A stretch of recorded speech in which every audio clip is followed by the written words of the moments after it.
ঘড়িতে রাত 12:47 মতো বাজে। অফিসের গুরুত্বপূর্ণ মিটিং থাকায় বেশ লেট হয়ে গিয়েছে আজ। তবে চিন্তা নেই, কারণ বাসা পুরো ফাঁকা। মা আজ সকালেই 1 মাসের জন্য নানার বাড়িতে বেড়াতে গিয়েছেন। আমার কোনো ভাই বোনও নেই, আর বাবা তো অনেক বছর আগেই মারা গিয়েছেন। তাই বলতে গেলে জীবনের অনেকটা সময় একাই কেটেছে আমার। যাই হোক, মনের শান্তিতে নিজের টাকায় কেনা স্পোর্টস বাইকটা চালিয়ে নির্জন কোলাহলমুক্ত ফাঁকা রাস্তা দিয়ে বাসার দিকে যাচ্ছিলাম। কিন্তু যেই না আমি ব্রিজের কাছে যাব, অমনি কোথা থেকে যেন হঠাৎ করে একটা মেয়ে আমার বাইকের সামনে এসে দাঁড়িয়ে পড়ে। ভাগ্য ভালো, দামি বাইক হওয়ায় এবিএস সিস্টেম ছিল, বিধায় ব্রেক কষে আর একটু হলেই মেয়েটাকে ধাক্কা দিয়ে দিতাম। বাইক কোনো মতে থামিয়ে নিজেকে সামনে নিয়ে বেশ রাগীভাবে মেয়েটার দিকে তাকালাম। বাইকের হেডলাইটের আলোতে দেখলাম তার এক হাতে একটা বড় ব্যাগ, পরনে কাজ করা সাদা শাড়ি, আর চোখে মুখে ভীষণ ভয়ের ছাপ, যেন কোনো বিপদে সে পড়েছে। আমি বাইক থামাতেই মেয়েটা আমার কাছে দৌড়ে আসে। এবার তাকে কাছ থেকে দেখছি। ভীষণ রকমের সুন্দরী সে, গায়ের রং শ্যামলা হলেও মুখের সৌন্দর্য মন কাড়ার মতো। যাই হোক, মেয়েটা আমার কাছে দ্রুত এসে অস্থির আর ভীত কণ্ঠে বলছে, প্লিজ প্লিজ আমাকে একটু হেল্প করুন, আমি বিপদে পড়েছি, আমার খুব ভয় করছে। আমি এবার ভালো করে খেয়াল করলাম মেয়েটা কাছে। অসম্ভব সুন্দর, মুক্তার মতো নয়নজোড়া অশ্রুতে ভরে আছে। আমি শান্ত কণ্ঠে বললাম, শান্ত হন, কিসের বিপদ, কি হয়েছে আপনার? মেয়েটা অঝরে কাঁদতে কাঁদতে বলে, আমি একজনকে অনেক ভালোবাসতাম। আমি তার কথা মতো আজ খুলনা থেকে ঢাকা এসেছিলাম তার সাথে দেখা করতে। সে সে বলেছিল সে আজকে আমাকে বিয়ে করে তার কাছে রেখে দিবে, কিন্তু সেই সকাল থেকে এখানে বসে আছি, তার কোনো খবর নেই। এখন অনেক রাত হয়ে গিয়েছে, আমি বুঝে গিয়েছি সে আমাকে ধোঁকা দিয়েছে। আমি এখন কি করব? মেয়েটার কথা শুনে ব্যথিত হলাম। এই এই জামানায় এমনও পাগল মানুষও আছে, তা জানতাম না। আমি মেয়েটাকে বললাম, ছেলেটার নাম্বার দিন, আমি কল করে দেখি কি বলে। মেয়েটা আমার দিকে কান্নাসিক্ত নয়নে চুপচাপ তাকিয়ে আছে। আমিও বোকার মতো তার দিকে তাকিয়ে অপেক্ষা করছি, কিন্তু সে কিছুই বলছে না। আমি আবার বললাম, কই নাম্বারটা দিন। মেয়ে এবার জোরে জোরে কান্না করে দিয়ে বলে, আমার ফোনটা একটু আগে টান দিয়ে নিয়ে গিয়েছে। আমি হতবাক হয়ে তাকিয়ে আছি। মেয়েটা কেঁদেই যাচ্ছে। আমি শান্ত গলায় বললাম, তো কি হয়েছে? যাকে এত ভালোবাসেন তার নাম্বার মুখস্থ নেই? মেয়েটা অসহায় মুখ করে মাথা নাড়িয়ে না বলে। আমি স্তব্ধ হয়ে যাই। এবার মনে মনে বলছি, হায় রে, এ কোন বিপদে পড়লাম, দ্রুত বাসায় যেতে হবে। আচ্ছা, এই মেয়ে আবার কোনো গ্যাংস্টারের সাথে জড়িত নাকি? আমাকে লুট করার জন্য মিথ্যা বলছে নাকি? আমার এবার মেয়েটাকে সন্দেহ হচ্ছে।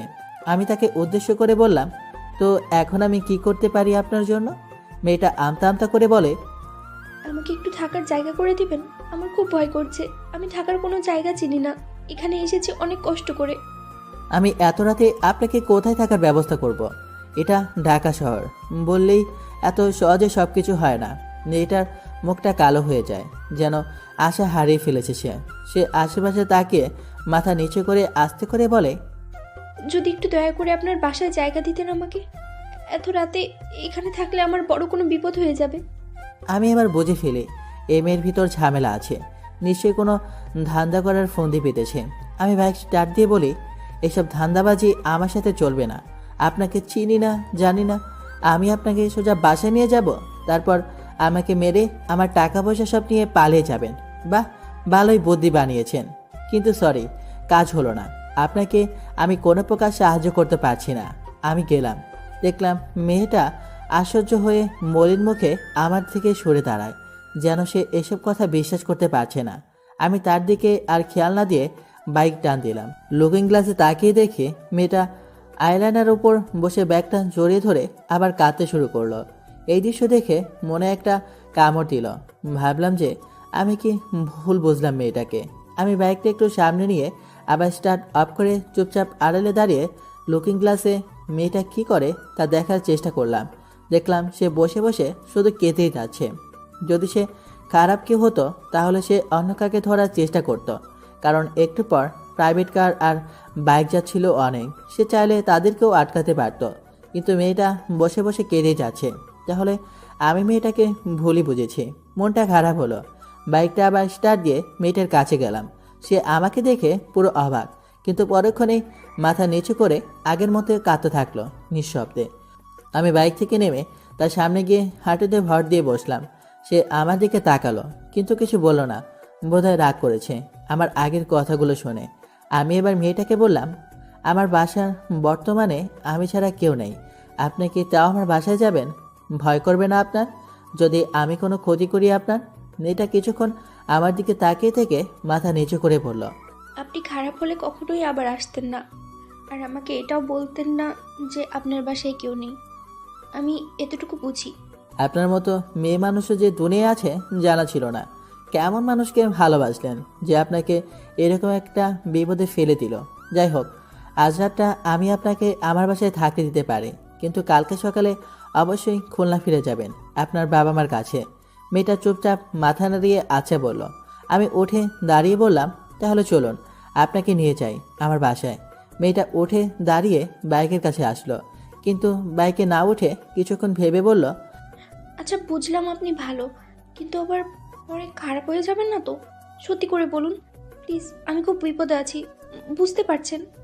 আমি মেয়েটার কথা শুনে হাসবো নাকি কাঁদবো জানি না, তাও নিজেকে সামলে বললাম, বিশ্বাস না হলে আমার সাথে আইসেন না, আমারই ভালো হবে, আমি চলে যাই। না না, আমি যাব যাব। বলে মেয়েটা আমার বাইকে চড়ে বসে। আমি তাকে আমার হেলমেট দিলাম। সে হাতে নিয়ে বলল, আপনি কি পড়বেন তাহলে? সমস্যা নেই, আপনার সেফটি আগে, আপনার দায়িত্ব নিয়েছি, অবহেলা কিভাবে করি বলুন? যদি পুলিশ আপনাকে ধরে? ধরবে না, আমি ভেতর দিয়ে যাব। ও, তাহলে চলুন। আপনি ঠিকভাবে বসেছেন তো? বসেছি, কিন্তু ভয় করছে। কেন? না মানে, আসলে আমি আগে কখনো বাইকে উঠিনি। ভয় নেই, আমি আস্তে আস্তে চালাবো। আপনি আমার শার্টটা ধরে বসুন, তাহলে ভয় কম লাগবে। চান্স নিতে চাচ্ছেন নাকি? হায় রে মেয়ে মানুষ, আপনি তো অনেক প্রেমিকা, আপনার সাথে আবার কিসের চান্স নিব? বেশি সমস্যা হলে নেমে পড়ুন, আমার দেরি হচ্ছে। না না, সরি সরি, চলুন। মেয়েটা আমার শার্টটা ধরে বসলো। সে আগেই ধরতে চেয়েছিল, কিন্তু সেটা মনে মনে, হয়তো লজ্জার কারণে ধরতে পারেনি। তাই আমি বললাম, কিন্তু শয়তান মেয়েটা কি বলে আমাকে আমি নাকি চান্স নিতে চাচ্ছি? মানে ভালোদের কোনো দামই নেই দুনিয়ায়। যাই হোক, এবার বাইক চালু করে বাসার দিকে রওনা হলাম। সেই একই নিঝুম রাতে নিরিবিলি ঠান্ডা রাস্তায় বাইক চালিয়ে প্রতিদিনের মতো বাসায় যাচ্ছি, কিন্তু আজ একটু ব্যতিক্রম। আজ আমি একা না, আর সাথে একজন নতুন মানুষ আছে, যার কোনো কিছুই আমি জানি না, ইভেন নামটাও জানি না। আল্লাহ জানে সাহায্য করতে গিয়ে আবার কোন বিপদ সাথে করে নিয়ে বাসে যাচ্ছে।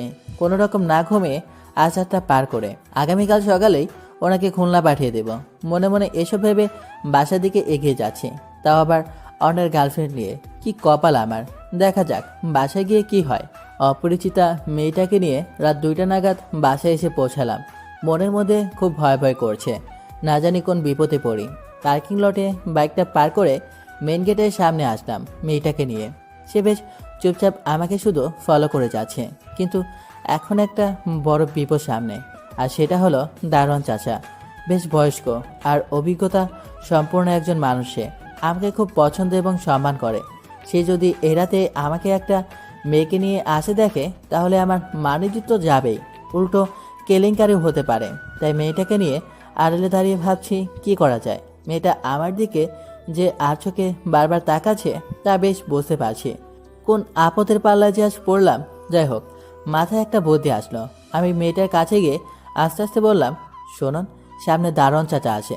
সে আমাদের একসাথে দেখলে আমি নির্ঘাত তার চোখে খারাপ হয়ে যাব। তাই একটু চালাকি করে ভেতরে যেতে হবে। আমি ওনাকে কথা জালে ফাঁসিয়ে অন্যদিকে নিয়ে যাব। আপনি এই সুযোগে সোজা ওই যে সি ব্লক দেখছেন, ওই বিল্ডিংয়ে ঢুকে পড়বেন, ঠিক আছে? মেয়েটা একটু বিচলিত হলো, কিন্তু আচ্ছা বলল। আমি ওই প্ল্যান মতো দারোয়ান চাচার কাছে গিয়ে এটা ওটার কথা বলে তাকে অন্যদিকে নিয়ে গেলাম। আর এই সুযোগে মেয়েটা ভেতরে চলে আসলো। তারপর চাচার হাতে 100 টাকা দিয়ে বললাম চা খেতে। সে খুশি হলো। আমি দ্রুত বাসার দিকে গেলাম। মেয়েটা নিচে দাঁড়িয়েছিল, তাকে নিয়ে লিফটে উঠে স্বস্তির নিঃশ্বাস ফেললাম। মেয়েটা লিফটের এক কোণায় চুপচাপ দাঁড়িয়ে আছে, ব্যাগ হাতে নিয়ে। আমি তার দিকে এক নজর তাকিয়ে মনে মনে বললাম, জীবনে নতুন এক অ্যাডভেঞ্চার হলো আজ এই মহিষীর জন্য। লিফট দিয়ে সোজা 7 তলায় চলে আসলাম। এত রাতে সবাই ঘুমাচ্ছে, তাই ধরা খেলাম না কারো কাছে। আমি দ্রুত মেয়েটাকে নিয়ে আমার ফ্ল্যাটের সামনে এসে দরজা খুলে তাকে নিয়ে বাসার ভেতরে ঢুকে দরজা লাগিয়ে দিয়ে সোজা সোফায় ধুম করে বসে পড়ি। বুকটা ধুকধুক করছিল। যদি একবার কারো কাছে ধরা খেতাম তাহলে আমি শেষ। এসিটা ছেড়ে পুরো নিজের শরীরটা ছেড়ে দিয়ে বসে আছে। বাসায় যে আরেকজন আছে তা যেন ভুলেই গিয়েছিলাম কিছু মুহূর্তের জন্য, কারণ অনেক ক্লান্ত আমি। মেয়েটা আমার অবস্থা দেখে হালকা কাশি দিল। তার কাছে শব্দ শুনে আমার হিতাহিত জ্ঞান ফিরে আসে। আমি মাথা তুলে তার দিকে তাকিয়ে লজ্জা পাই। সে এখনও দরজার সামনে ব্যাগটা জড়িয়ে ধরে দাঁড়িয়ে আছে অসহায়ের মতো। আমি তো পুরো অবাক। আমি উঠে দাঁড়িয়ে বললাম, এ কি, আপনি ওখানে দাঁড়িয়ে আছেন কেন? এখানে সোফায় এসে বসুন, আপনাকে পানি দিচ্ছি, বসুন। মেয়েটা আস্তে আস্তে বয়ে বয়ে ভেতরে এসে সোফায় বসে। আমি ফ্রিজ থেকে তাকে 1 গ্লাস জুস এনে দিলাম, কারণ তার মুখ খুব শুকনো ছিল, বোধহয় সারাদিন না খাওয়া। সে জুস দেখে একটু অবাক হলো। হাবভাব দেখে মনে হলো আমাকে সন্দেহ করছে যে জুসে কিছু মিক্স করেছে কিনা। আমি তার সামনে জুসটা রেখে বললাম, আপনার যদি বিশ্বাস না হয় আমি কে দেখাতে পারি। আর শুনুন, আমি ভালো ছেলে, আমার মধ্যে খারাপ কিছুই নেই। থাকলে আপনাকে সাহায্য করতাম না। আপনি যদি বেশি সন্দেহ হয় তাহলে না খেলেও হবে। না না, খাচ্ছি আমি। মেয়েটা এবার জুসের গ্লাসটা নিয়ে চুপচাপ পুরোটা এক ঢোকে খেয়ে নিল। বুঝলাম তার ভালোই লেগেছে। তার মায়াবী মুখখানা এখন অনেকটাই উজ্জ্বল হয়েছে, বোধহয় অনেক তৃষ্ণাত ছিল। আমি বললাম, আরেক গ্লাস দেব? না না, ধন্যবাদ। আপনি সত্যি অনেক ভালো, খুব তৃষ্ণা পেয়েছিল। অসংখ্য ধন্যবাদ আপনাকে। মেয়েটার কথা শুনে মনে আলাদা একটা শান্তি অনুভব করলাম। কি মিষ্টি কণ্ঠ আর কি মিষ্টি দেখতে। মেয়েটার প্রেমিকটা কি হতভাগা যে এরকম একটা মানুষকে অ্যাকসেপ্ট করলো না। ইস, আমি তাকে বসিয়ে গেস্ট রুমে গেলাম। আমার ফ্ল্যাটটা বেশ বড়ই, 2টা বড় বড় বেডরুম, একটা গেস্ট রুম, ডাইনিং আর ড্রয়িং রুম একসাথে, কিচেন আর 3টা ওয়াশরুম আছে। 2টা বেডরুমের সাথেই বিশাল বড় বড় বারান্দা আছে। আমি ঠিক করলাম গেস্ট রুমটায় আজ রাতটা মেয়েটাকে থাকতে দেব। মায়ের রুমে আমি নিজেই ঢুকি না, আর আমার রুমে তো প্রশ্নই আসে না।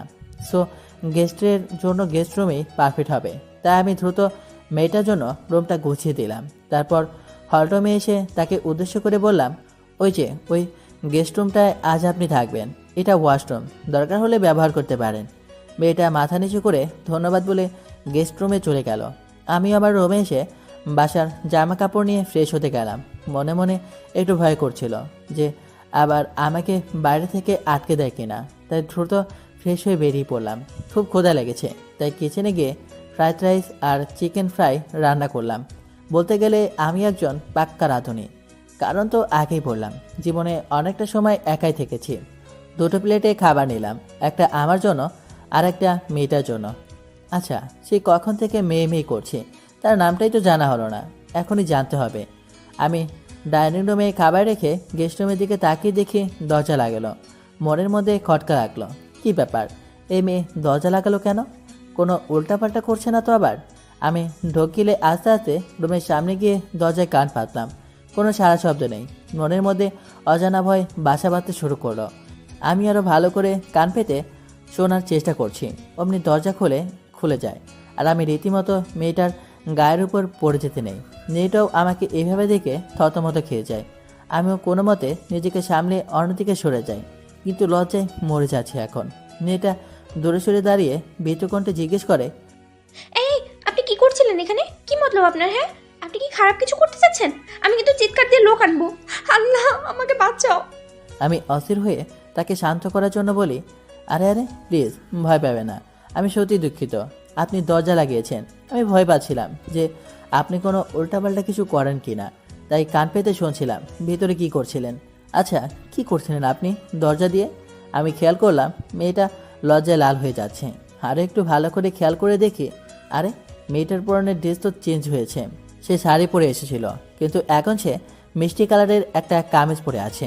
আমি সাথে সাথে বুঝে যাই যে সে কেন দরজা দিয়েছিল। আমি আর কোনো কিছু না ভেবে তাকে বলি, আমি এক্সট্রিমলি সরি, আমি বুঝতে পারিনি, সরি। প্লিজ, আপনি আমাকে খারাপ ভাবেন না। আসলে মেয়ে মানুষের সাথে আমারও তো ওঠা বসা নেই, তাই বুঝতে পারিনি। আমি সরি। আচ্ছা আচ্ছা ঠিক আছে। আপনি প্লিজ খেতে আসুন, আমারও খুব ক্ষুধা পেয়েছে। মেয়েটা আমার সাথে খেতে আসে। আমি মনে মনে লজ্জায় শেষ হয়ে যাচ্ছি। ছি ছি ছি, কি একটা কাজ করলাম, মানিজ্য সব শেষ। আমি আর মেয়েটার দিকে তাকালামই না লজ্জায়, চুপচাপ দুজনেই খাচ্ছি। হঠাৎ মেয়েটা বলে উঠল। খাবারটা কে রান্না করেছে? আমি মাথা উঠিয়ে তার দিকে তাকিয়ে বললাম, জি আমি।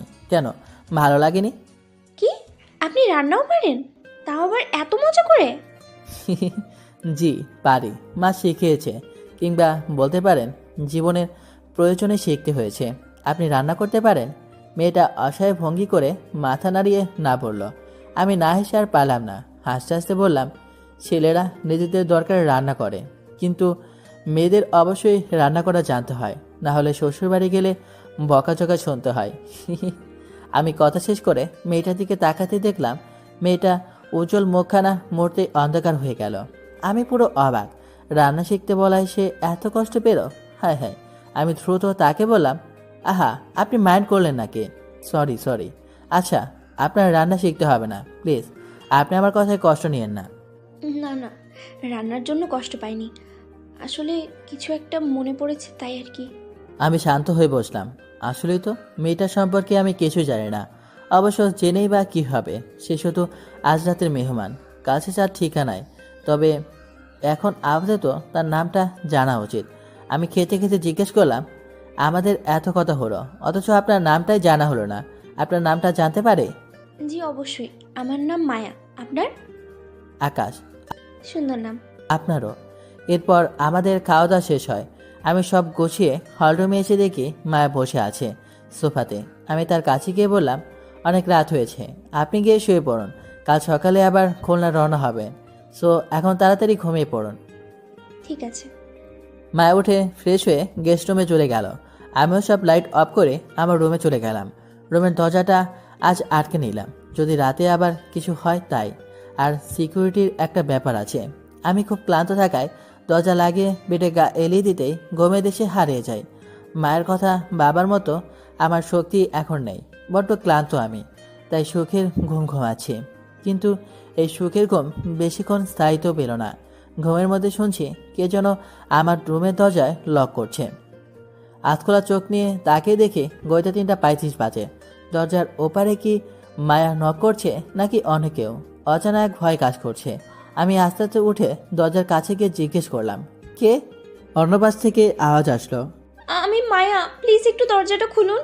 আমি ভীত কণ্ঠে বললাম, কেন, কি হয়েছে? আমার খুব ভয় করছে, সব অন্ধকার, আমি কান্না করে দেব। তার কথা শেষ হওয়া মাত্রই আমি দরজার ওপাশ থেকে শুনছি সে কান্না করছে। কেন জানি এই মেয়েটার কান্না করতে দেখলে বা শুনলে আমি নিজেকে আর ধরে রাখতে পারি না। আমি আল্লাহর নাম নিয়ে দরজা খুলতে দেখি মায়া দরজার সামনে দাঁড়িয়ে সমানে কান্না করছে। আমি পুরো হতভম্ব হয়ে আছি। সে আমাকে দেখে কান্নাসিক্ত কণ্ঠে বলে উঠল, এত বড় বাসায় কেউ একা থাকে কিভাবে? ভয়ে আমার দম বন্ধ হয়ে আসছে। বলে আবার কান্না শুরু করলো। আমি বোকার মতো দাঁড়িয়ে আছি। এত রাতে একটা মেয়েকে আমার রুমে ঢুকতে বলবো? না না, এটা কেমন করে হয়? কি করব আমি? আর এই মেয়ে বা কী চায়? আমি মায়াকে এভাবে কাঁদতে দেখে কষ্ট পাচ্ছিলাম, তাই তাকে শান্ত করার জন্য বললাম, আচ্ছা কান্না থামান, বলেন কি করলে আপনি আর ভয় পাবেন না, আর আমি চুপচাপ ঘুমাতে পারবেন। মায়া চুপ হয়ে যায়, মাথা নিচু করে দাঁড়িয়ে আছে। আমি আবার জিজ্ঞেস করলে সে বলে, আসলে আমি আমি বাসায় মায়ের সাথে সবসময় ঘুমাতাম, কখনো একা ঘুমাইনি। আমার একা ঘুমাতে খুব ভয় করে, রাতে একা ঘুমাতেই পারি না আমি। আমি এই মেয়েটার কথা শুনে রীতিমতো বিশাল বড় একটা ধাক্কা খেলাম। তার মানে সে কি আমার সাথে ঘুমাতে চায়? হায় হায়, মায়া বলে কি? ওর মতলবটা কি? আমি পুরো স্তব্ধ হয়ে যাই কিছুক্ষণের জন্য। তাও নিজেকে সামলে তাকে জিজ্ঞেস করি, আচ্ছা আপনি কি আমার সাথে একই বিছানায় ঘুমাতে চাচ্ছেন? মায়া মুহূর্তেই আমার দিকে তাকিয়ে জোরে জোরে মাথা নাড়িয়ে না করে। মায়া আমতা আমতা করে বলল, বিছানায় না, আমাকে ফ্লোরে একটা চাদর আর বালিশ দিলে আমি ঘুমাতে পারবো, তাহলে আর ভয় পাবো না। আমি আবার স্তব্ধ হয়ে যাই। মানে সে আমার পাশে না ঘুমালেও আমার রুমে ঘুমাতে চায় না? এ মেয়ের মাথায় কোনো ফন্দি অবশ্যই আছে। আজ রাতটা আমার না হয় না ঘুমিয়েই কাটাতে হবে বুঝেছি। কি যে একটা ঝামেলায় পড়লাম। মায়া চুপচাপ দাঁড়িয়ে আছে, আমি কি বলবো তা শোনার জন্য। আমি তাকে বললাম, আমি একটা ছেলে মানুষ, আমার সাথে এক রুমে ঘুমানোটা কি আপনার জন্য ঠিক হবে? কেমন লাগে না বলেন? মায়া কান্না জড়িত কণ্ঠে বলে। ভূতের চেয়ে আপনি অনেক ভালো আছেন। ওরা আমাকে একা পেলে নির্ঘাত মেরে ফেলবে। আপনি মারবেন না, তা আমি বিশ্বাস করি। মায়ের কথা শুনে অট্ট হাসতে হাসতে আমি বিছানায় বসে পড়ি। এই মেয়ের কথাবার্তা পুরো বাচ্চাদের মতো, কি কিউটি না লাগছে তাকে। তার এই কথা শোনার পর তাকে না করার উপায় নেই, তাই বললাম ঠিক আছে ঘুমান। মায়া অসম্ভব খুশি হয়। সে দ্রুত গেস্ট রুম থেকে তার যা যা দরকার আছে সেগুলো আনতে চলে যায়। আমি বসে বসে হাসি। এমন অভিজ্ঞতা জীবনে হয়নি আমার, তবে এখন ভাবছি অন্য কিছু। মায়াকে কি এই ঠান্ডা ফ্লোরে ঘুমাতে দেওয়া ঠিক হবে? তার নিশ্চয়ই ঠান্ডা লাগবে, আমি আরাম করে ঘুমাবো, আর সে মেহমান হয়ে নিচে ঘুমাবে না। ব্যাপারটা খারাপ দেখায়। আমি সব ভাবতে ভাবতে মায়া চলে আসে, এসেই ফ্লোরে চাদর ফেলে, কিন্তু আমি তাকে থামিয়ে দিয়ে বললাম দাঁড়ান। মায়া আমার দিকে তাকায়, আমি তাকে বলি আপনাকে ফ্লোরে ঘুমাতে হবে না। সে অসহায় মুখ করে বলে তাহলে কোথায় ঘুমাবো?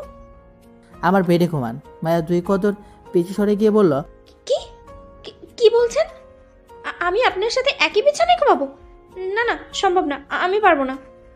আরে বাবা, কথাটা তো শেষ করতে দিবেন নাকি? আমি বলছি আপনি আমার বেডে ঘুমান, আর আমি সোফাতেই ঘুমাই। আমার রুমে 2 সিটের একটা ছোট সোফা ছিল, মায়াকে সেটার কথাই বললাম। ও সোফাটা দেখে আমাকে বলল না না প্লিজ, আপনি আমার জন্য কষ্ট করবেন না। আমি ফ্লোরেই ঘুমাই, সমস্যা হবে না।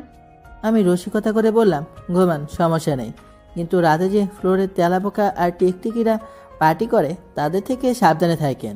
আমার কথা শুনে মায়া রীতিমতো ভয়ে একটা চিৎকার দেয়।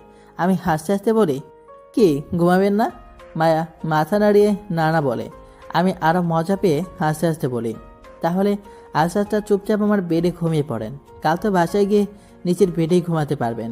কথা শেষ করে আমি উঠে একটা মাথার বালিশ আর কাঁথা নিয়ে সোফায় চলে যাই। মায়া আস্তে আস্তে আমার বেডের কাছে গিয়ে একপাশে শুয়ে পড়ে। আমিও সোফায় গিয়ে পা ঝুলিয়ে দিয়ে বানরের মতো শুয়ে আছি। ইস, কি শক্ত সোফা। যাই হোক, চোখটা বন্ধ করতেই মায়া আবার ডাক দেয়। আমি চোখ মেলে তার দিকে তাকিয়ে দেখি সে বসে আছে। আমি অবাক হয়ে জিজ্ঞেস করলাম এবার কি হয়েছে? না না, তেমন কিছু না, আপনাকে একটা কথা বলার ছিল। বলেন। আমার দিকে তাকিয়ে আছে আর আমি তার দিকে। আমার রুমে বেডের পাশে সবসময় দুটা টেবিল ল্যাম্প চলে, আর আজও তার ব্যতিক্রম হয়নি।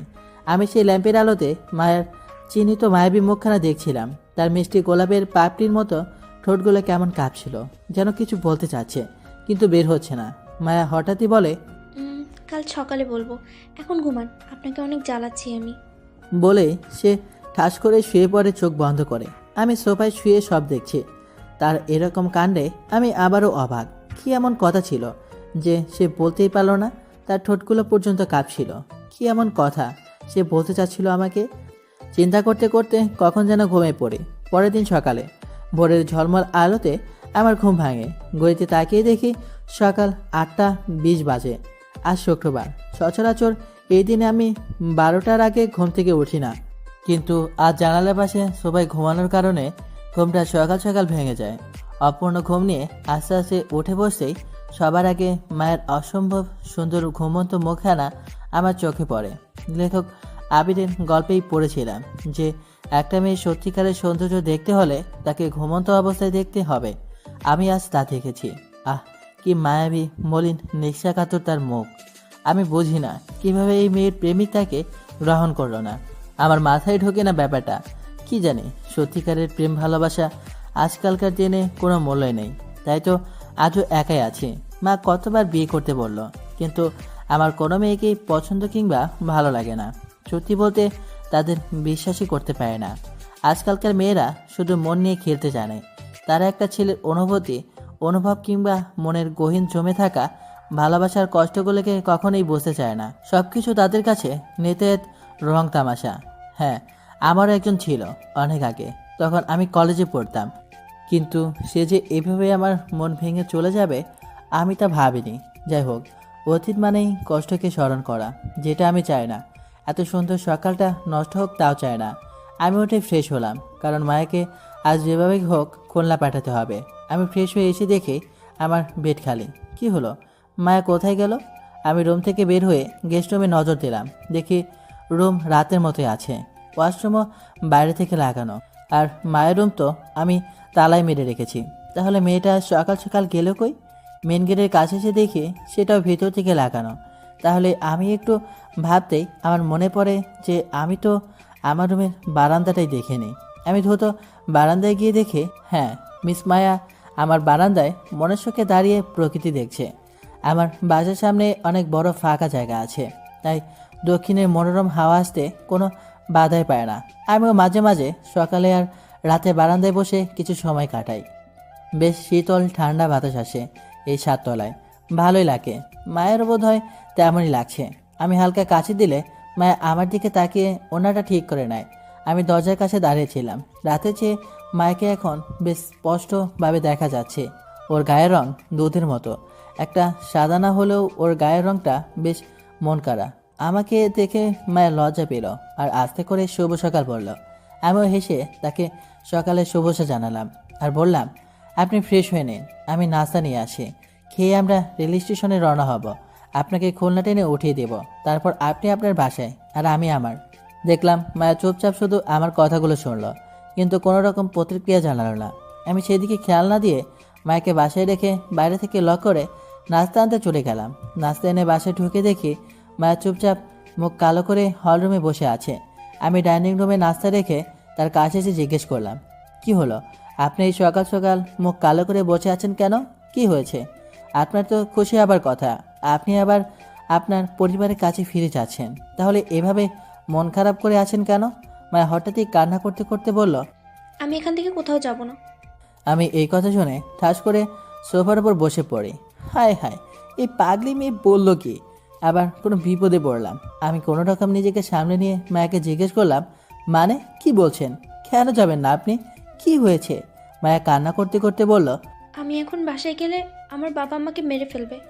আর সত্যি বলতে আমি ওকে খুঁজে বের করতে চাই, ওকে জিজ্ঞেস করব ও কেন এমন করলো আমার সাথে। আপনি প্লিজ আমাকে আর কয়েকটা দিন থাকতে দিন, প্লিজ। মায়া হাত জোর করে বলল। আমি ওকে জোর দিয়ে বললাম, দেখুন মায়া, আমি এটা করতে পারবো না, আপনি আমাকে ক্ষমা করবেন। একটা মেয়ের সাথে এভাবে একটা ছেলে থাকতে পারে না, আর আমার মাও আসবে 1 মাস পর। সো কোনোভাবেই সম্ভব না। আপনি তার চেয়ে খুলনা চলে যান। আপনি যাকে ভালোবাসতেন সে কখনোই আপনার ছিল না, সো তাকে খোঁজার কোনো মানেই হয় না। যে একবার চলে যায় সে আর কখনোই ফিরে আসে না। আপনি রেডি হন, আমি আপনাকে ট্রেনে উঠিয়ে দিয়ে আসি। মায়া উঠে দাঁড়িয়ে বলে, ঠিক আছে, পাঠিয়ে দিন আমাকে, কিন্তু আমি মাঝপথে ট্রেন থেকে লাফিয়ে জীবন দিয়ে দিব। কারণ এখন বাসায় গেলে আমাকে এমনিতেও মরতে হবে, তার চেয়ে নিজেই মরে যাব। চলুন। আমি স্তব্ধ হয়ে মায়ের দিকে তাকিয়ে আছি। সে কি বললো? এটা জীবন দিয়ে দিবে? জীবন কি এতটাই সস্তা নাকি? আমি মায়ের হাত থেকে ব্যাগটা নিয়ে বললাম, ঠিক আছে ঠিক আছে, আপনি শান্ত হন, কোথাও যেতে হবে না আপনাকে।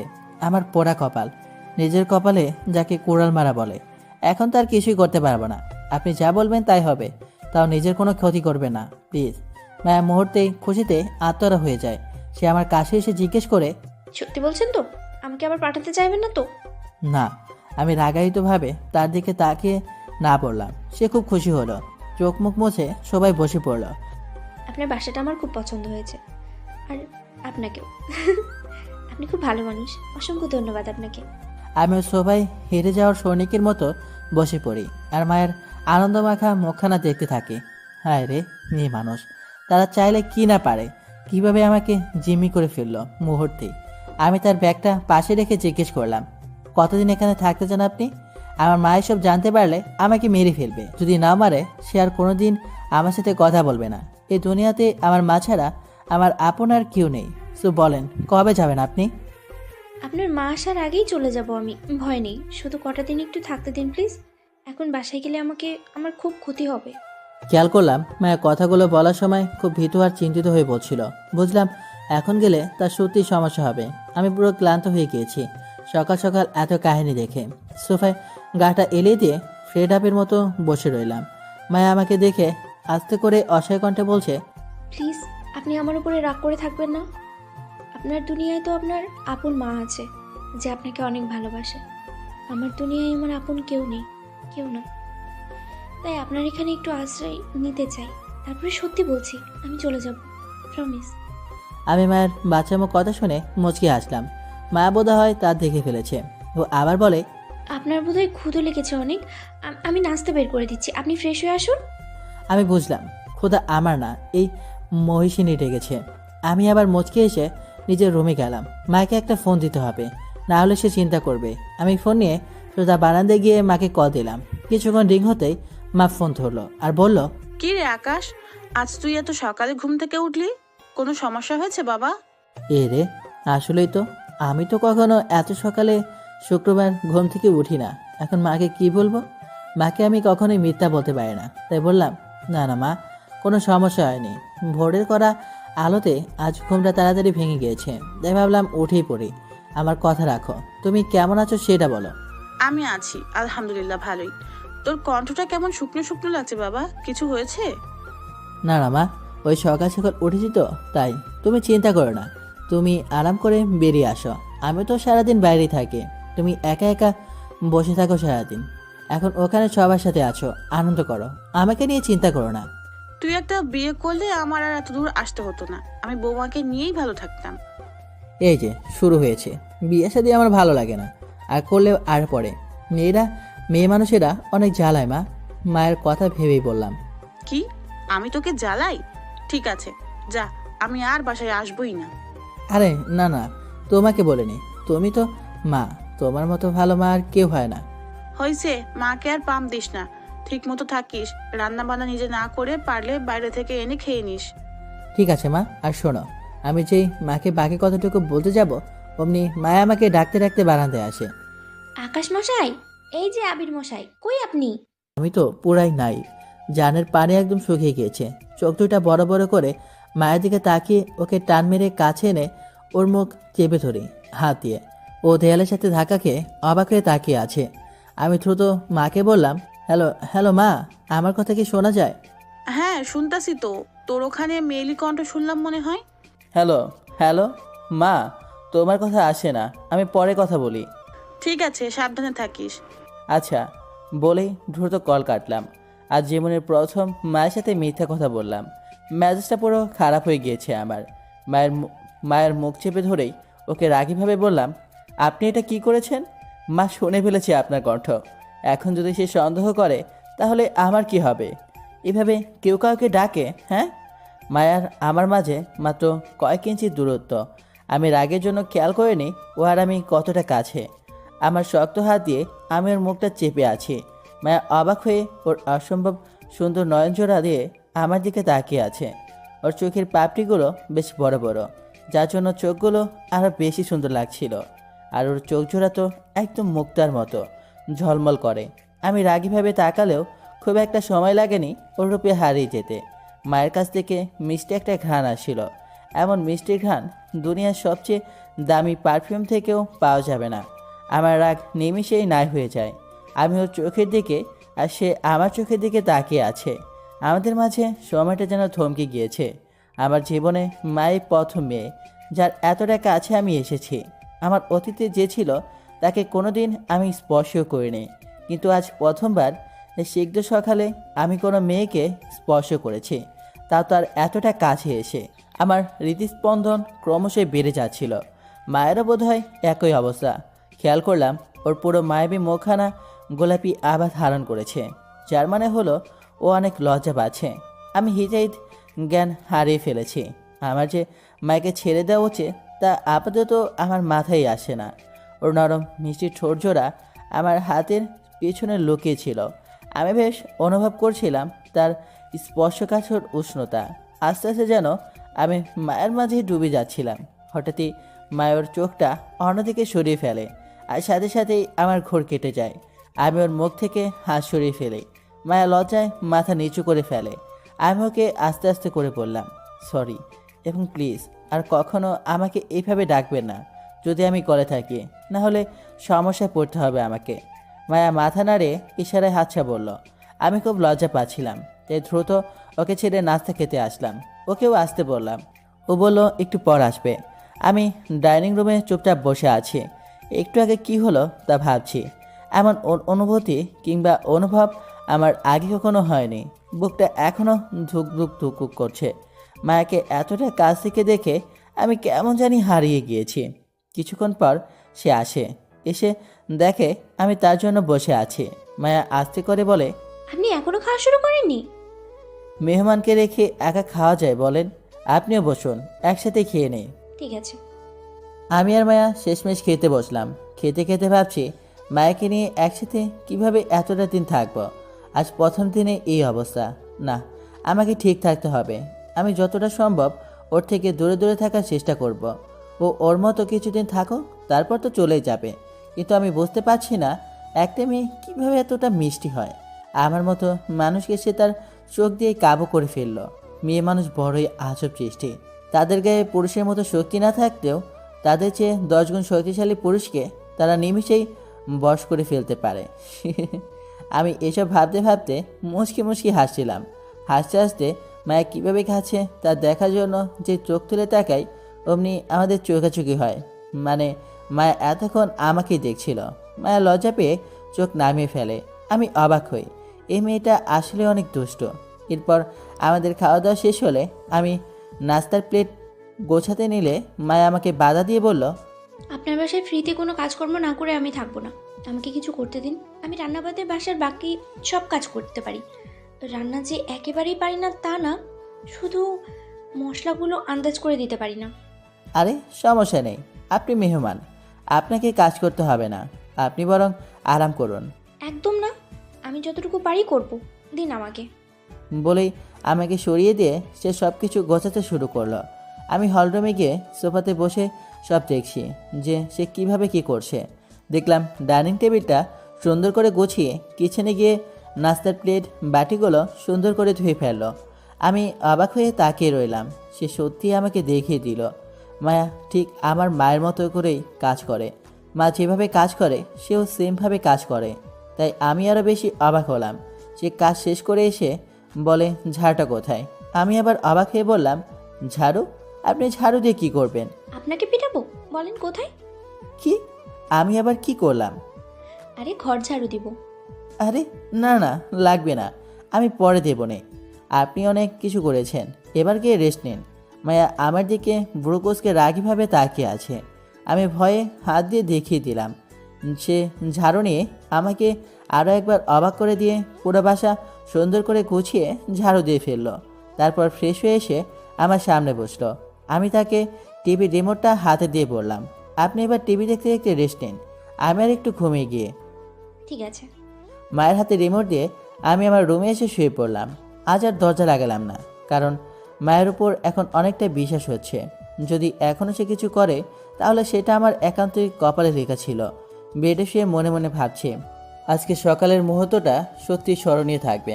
কিন্তু মায়া কি মনে মনে আমাকে খারাপ ভাবছে না তো? কারণ সত্য হলো তার মনে অন্য আরেকজন আছে। আমি এখনও বুঝি না কিভাবে একটা ছেলে মায়ের মতো মেয়েকে ধোঁকা দিতে পারে।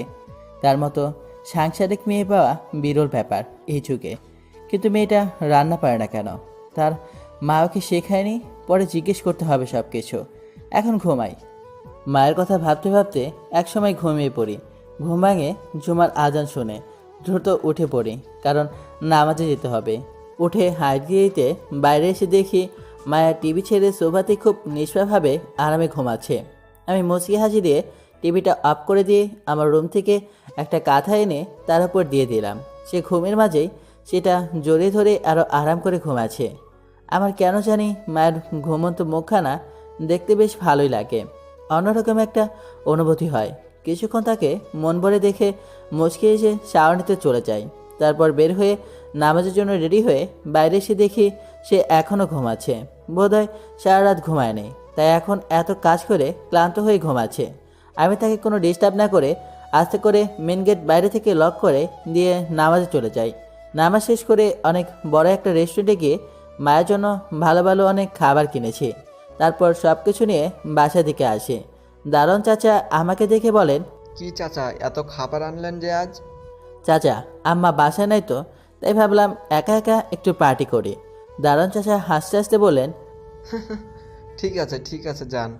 আমিও তার সাথে মজা করে খাবার নিয়ে লিফট দিয়ে সোজা বাসে চলে আসি। দরজা খুলতে দেখি মায়া সোফাতে নেই। এদিক ওদিক তাকিয়েও কোথায় পেলাম না। বুঝলাম সে আবার বারান্দায় গিয়েছে। আমি খাবারগুলো রেখে আমার রুমে গিয়ে বারান্দায় উঁকি মারতেই পুরো আমি দেখি মায়া তার লম্বা ঘন কালো চুলগুলো পেছন থেকে সামনে এনে রোদে শুকাচ্ছে। মায়ের চুলগুলো যে এত লম্বা তা আমি বুঝতে পারিনি। আমি অপলক দৃষ্টিতে শব্দহীনভাবে দাঁড়িয়ে শুধু তাকেই দেখছিলাম। সে আনমনে তার চুলগুলো তোয়ালা দিয়ে মুছে যাচ্ছে। কয়েক মুহূর্ত এভাবেই কেটে গেল। হঠাৎই মায়া চুল মুছতে মুছতে দরজার দিকে তাকিয়ে দেখে আমি দাঁড়িয়ে আছি। ও পুরো হতভম্ব হয়ে যায়। আমিও সম্পূর্ণ অপ্রস্তুত হয়ে পড়ি। কি বলবো এখন ওকে? ও কি না কি ভাববে মনে মনে কে জানে। মায়া কোনো কিছু বলার আগেই আমি ওকে বললাম, খাবার এনেছি আপনার জন্য, তাড়াতাড়ি আসুন, না হলে ঠান্ডা হয়ে যাবে বলে রুমের ভেতর চলে আসে। বাইরে জামা পরিবর্তন করার জন্য ওয়াশরুমে গেলাম। বেরিয়ে এসে সোজা ড্রয়িং রুমে এসে খাবারগুলো প্যাকেট থেকে বের করতে থাকি। এর মধ্যে মায়াও গেস্ট রুম থেকে বেরিয়ে আসে। আমি শুধু এক নজর ওর দিকে তাকিয়েছিলাম।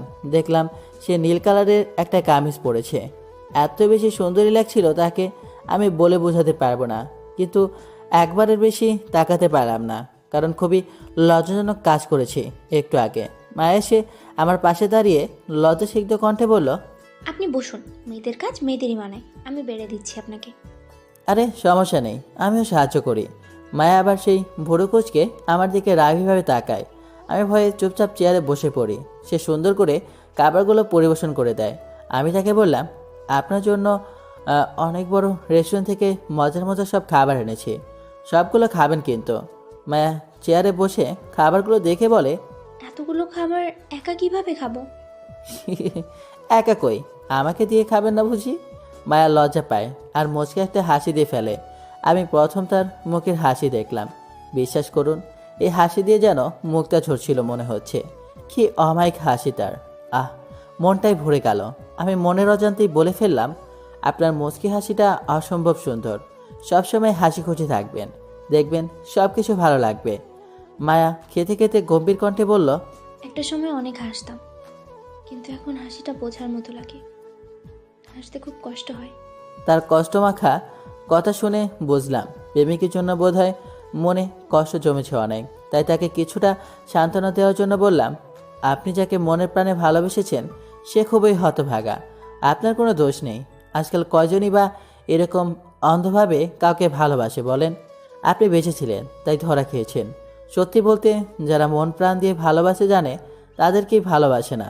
আপনি পারবেন না জানে, তবে তা বলছি, তাকে ভুলে যান। মনের মধ্যে কষ্ট পড়ে রাখবেন না, না হলে এই কষ্টগুলো জমে মনটা পাথর হয়ে যাবে। কথাগুলো শেষ করে মায়ের দিকে তাকিয়ে দেখে সে কাছে, আর আমার দিকে অপলক দৃষ্টিতে তাকিয়ে আছে। আমি তার কান্না দেখে অস্থির হয়ে বললাম, আরে আজব তো, কাঁদছেন কেন? কি হয়েছে? আচ্ছা আচ্ছা, তাকে বলতে হবে না। আপনি প্লিজ কান্না করবেন না। আমার কিছু বলবো না, সরি। মায়া চোখ মুছে বলে, আরে শান্ত হন, আপনার কথা শুনে কাঁদছি না, কিছু অব্যক্ত কষ্টের কথা মনে পড়েছে, তাই অজান্তেই কখন যে চোখগুলো ভিজে গিয়েছে। যাই হোক, আপনি খুব ভালো মানুষ আর বেশ পচা। আমি মায়ের লাস্টের কথা শুনে পুরো আশ্চর্য। তাকে সাথে সাথে জিজ্ঞেস করলাম, আমি পচা? কিন্তু কেন? কি করলাম আবার? আপনি পচা না তো কি? তখন ওভাবে চুপচাপ চোরের মতো আমাকে দেখছিলেন কেন? আমি মায়ের কথা শুনে লজ্জায় শেষ হয়ে যাচ্ছি। কি বলবো ওকে? তাই মাথা নিচু করে চুপচাপ খেতে থাকি। সে আবার বলল, ভালো হয়ে যান বুঝলেন, না হলে কিন্তু আপনার খবর আছে। আবার এমন করলে দেখেন আপনাকে কি করি। আচ্ছা হয়েছে, সরি। আপনি এত সুন্দর হলে কি করব আমি? আপনার চুলগুলো এত লম্বা আর ঘন, আমি আগে কখনো সরাসরি এমন দেখিনি। তাই কি যেন। হয়েছে, থামুন তো, লজ্জা শরম নেই আপনার দেখছি। উফ, চুপচাপ খাবার শেষ করেন। ঠিক আছে। আমি খেতে খেতে আর চোখে তাকিয়ে দেখি মায়ের মুখখানায় আবার সেই গোলাপি আভা ধরেছে। মানে সে লজ্জায় একদম নাস্তানাবোধ। এরপর আমাদের খাওয়া দাওয়া শেষ হলে মায়া আবার সব গুছিয়ে ফেলে। মনে মনে ভাবছি, এই মেয়েকে যে বিয়ে করবে তার পুরো রাজকপাল। আজকাল এমন সাংসারিক মেয়ে পাওয়া আর সোনার হরিণ পাওয়া একই কথা। মনে মনে এসব ভাবতে ভাবতে হলরুমে এসে বসলাম। টিভিটা ছাড়লাম খবর দেখব বলে। এর মধ্যেই ফোনটা বেজে উঠল, আর সাথে সাথেই পেলাম ভয়, কারণ মা কল দিয়েছে। আমি মায়ের দিকে তাকাতেই দেখি মায়া আগে থেকেই ঠোঁটের উপর আঙুল দিয়ে ইশারায় চুপ হয়ে আছে, বোঝাচ্ছে। আমি হেসেই দিলাম ওর কাণ্ড দেখে। তারপর গলাটা ঝেড়ে কলটা রিসিভ করলাম। হ্যাঁ মা, বলো। কি রে, এতক্ষণ লাগে কল ধরতে? কই ছিলি? সরি, প্রশ্নটা এড়িয়ে গেলাম। খাওয়া দাওয়া করেছিস বাবা? হ্যাঁ মা, মাত্রই খেলাম। হয়েছে, আমাদের এখানে বড় রেস্টুরেন্ট আছে না, ওইখান থেকেই খাবার এনেছি। ও, যাক ভালো করেছিস। আমি তো ভেবেছি তুই নিজেই রান্না করবি। না, আজকে করিনি। তুমি খাওয়া দাওয়া করেছো? হ্যাঁ, খেয়েই তোকে কল দিলাম। ও, তুমি চিন্তা করো না মা, আমি তো আর সেই ছোট না, নিজেকে সামলাতে পারবো। মায়ের মন বুঝবে না। সন্তান যতই বড় হোক না কেন, মা বাবার কাছে সে তো ছোটই থাকে। আচ্ছা ঠিক আছে। ঘুমা তাহলে, আজকে তো অনেক সকালে উঠেছিস। আমি রাখছি। আচ্ছা, তুমি সাবধানে চলাফেরা কইরো, আর কোনো সমস্যা হলে আমাকে জানিও। ঠিক আছে। মা কল রেখে দেয়। আমি যেন হাফ ছেড়ে বাঁচলাম। ফোন পাশে রাখতেই মা এখনও সেই ঠোঁটের ওপর আঙুল রেখেই আমার সামনে এসে বসলো। আমি হাসতে হাসতে তাকে বললাম, এখন কথা বলতে পারেন, সমস্যা নেই। মায়াও মুচকি এসে আঙুল সরালো আর বলল, আমি ঠিক করেছি, আপনার কল আসলেই আমি চুপ করে থাকবো এভাবে, না হলে সকালের মতো আবার রাগ দেখাবেন আপনি, সাথে এক গাদা লজ্জাও দিবেন। আহ, আপনি এখনও মাইন্ড করে আছেন? সরি সকালের জন্য। আচ্ছা ঠিক আছে। আপনি টিভি দেখবেন? তাহলে দেখতে পারেন, আমি ঘুমাবো। মা ঘুমাতে বলেছে আমাকে। বাহ, আপনি তো একদম আপনার মায়ের বাধ্য ছেলে। বলতে পারেন, কারণ এই দুনিয়াতে মা ছাড়া যে আপনার কেউ নেই আমার, তাই মাকে অনেক বেশি ভালোবাসি। জানেন, বাবা যখন মারা যায়, মা অনেক কষ্ট করে আমাকে বড় করে। আমি নিজের চোখ দিয়ে মাকে কষ্ট করতে দেখেছি। সে অনেক কষ্ট করে পড়াশোনা করে আমাকে আজ সফটওয়্যার ইঞ্জিনিয়ার বানিয়েছেন। আমি মাসে এখন লাখ লাখ টাকা ইনকাম করি। আমার মা আজ আরামে আছে। বাবা মার কষ্ট যদি সন্তানটা না বুঝতে পারে, তাহলে কোনোদিনও সে সন্তান তাদের মর্ম বুঝবে না। বাবা মায়ের মতো আপনার কেউ নেই পৃথিবীতে। আমার মা আমাকে বিয়ে দেওয়ার জন্য উঠে পড়ে লেগেছিল, কিন্তু আমি কোনোভাবেই রাজি হইনি। তাই সে এক প্রকার রাগ করে গ্রামে ঘুরতে গিয়েছে। কেন বিয়ে করতে চায় না জানেন? কেন? আমি অনেক দেখেছি, অনেক। আজকালকার শিক্ষিত মেয়েরা বিয়ে করে শ্বশুরবাড়ি এসে সবার আগে ছেলে আর মায়ের মধ্যে দ্বন্দ্ব লাগায়, তারপর ছেলেকে ম্যানুপুলেট করে মা বাবাকে বৃদ্ধাশ্রমে পাঠাতে বাধ্য করে। আমি এটা কখনো হতে দেব না। আমার কোনো মেয়েকে বিশ্বাস হয় না। তারা কিভাবে এমনটা করতে পারে? তাদেরও তো বাবা মা আছে, তাই না? তাদের বাবা মাদেরও যদি এমন অবস্থা হয়, তখন কেন হবে? সত্যি, আপনার মতো সন্তান পাওয়া ভাগ্যের ব্যাপার। একটা কথা ঠিকই বলেছেন, বাবা মা সবচেয়ে বেশি আপন। তাদের মধ্যে সবচেয়ে বেশি আপন হলো মা। আপনি খুবই ভাগ্যবান, আপনার আপন মা আছে যে আপনাকে অনেক ভালোবাসে। কেন আপনার নেই? না না, আছে তো, তবে আপন না, সৎ মা। মায়া অদ্ভুত একটা হাসি দিল। আমি ওর হাসি আর কথা শুনে আকাশ থেকে পড়লাম। অতমা মানে কি? আমি নড়ে চড়ে বসে মায়াকে আবার জিজ্ঞেস করলাম। আমি ঠিক বুঝলাম না কিছুই। আমাকে একটু খুলে বলবেন আপনার সম্পর্কে?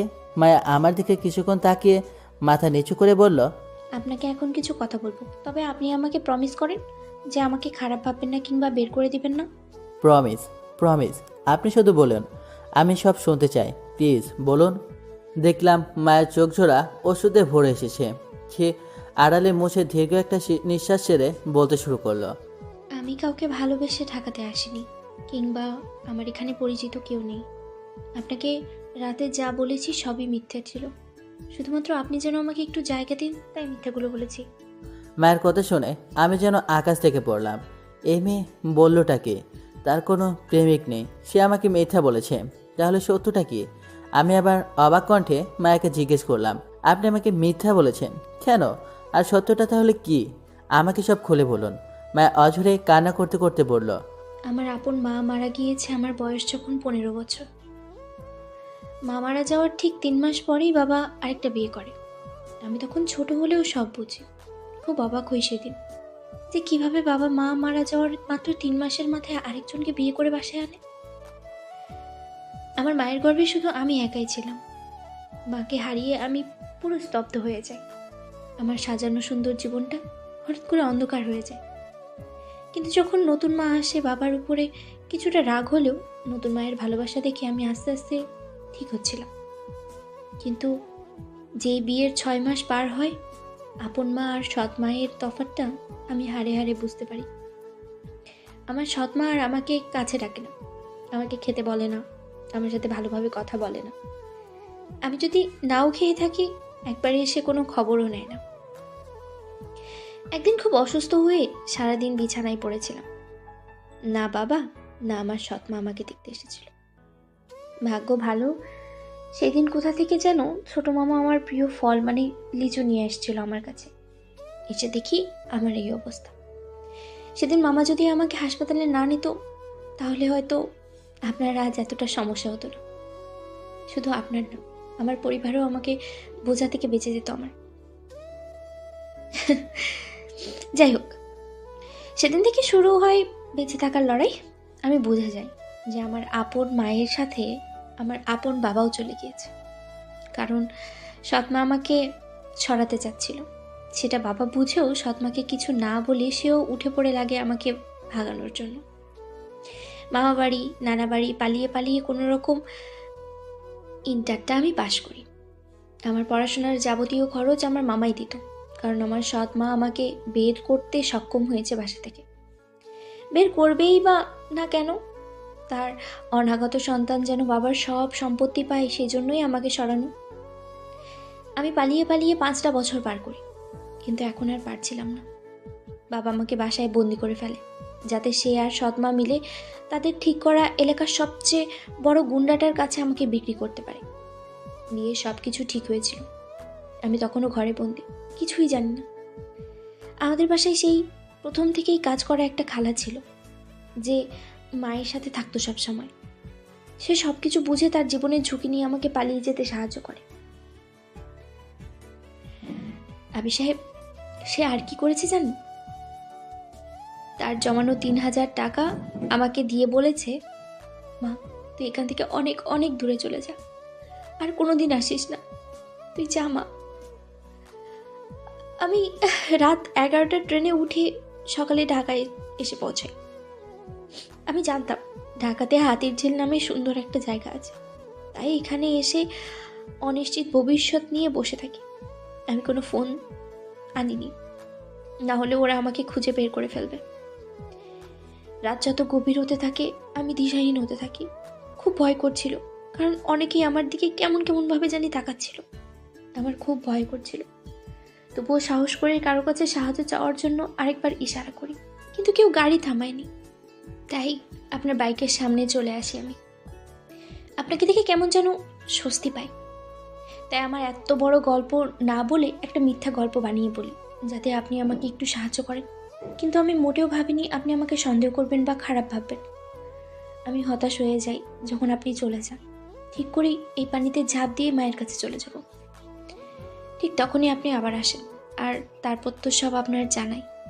একটা গুন্ডার কাছে প্রতিনিয়ত ধর্ষণ হওয়ার থেকে বাঁচতে এই অজানা ইট পাথরের শহরে চলে এসেছি। জানি না সামনে কি আছে আমার কপালে। আপনি প্লিজ আমাকে ক্ষমা করবেন। আসলে আমি চাইলে হয়তো আরও কয়েকদিন আপনাকে এই মিথ্যা কথাটা বলে থাকতে পারতাম, কিন্তু আমার মনটা না ভারী হয়ে আসছিল।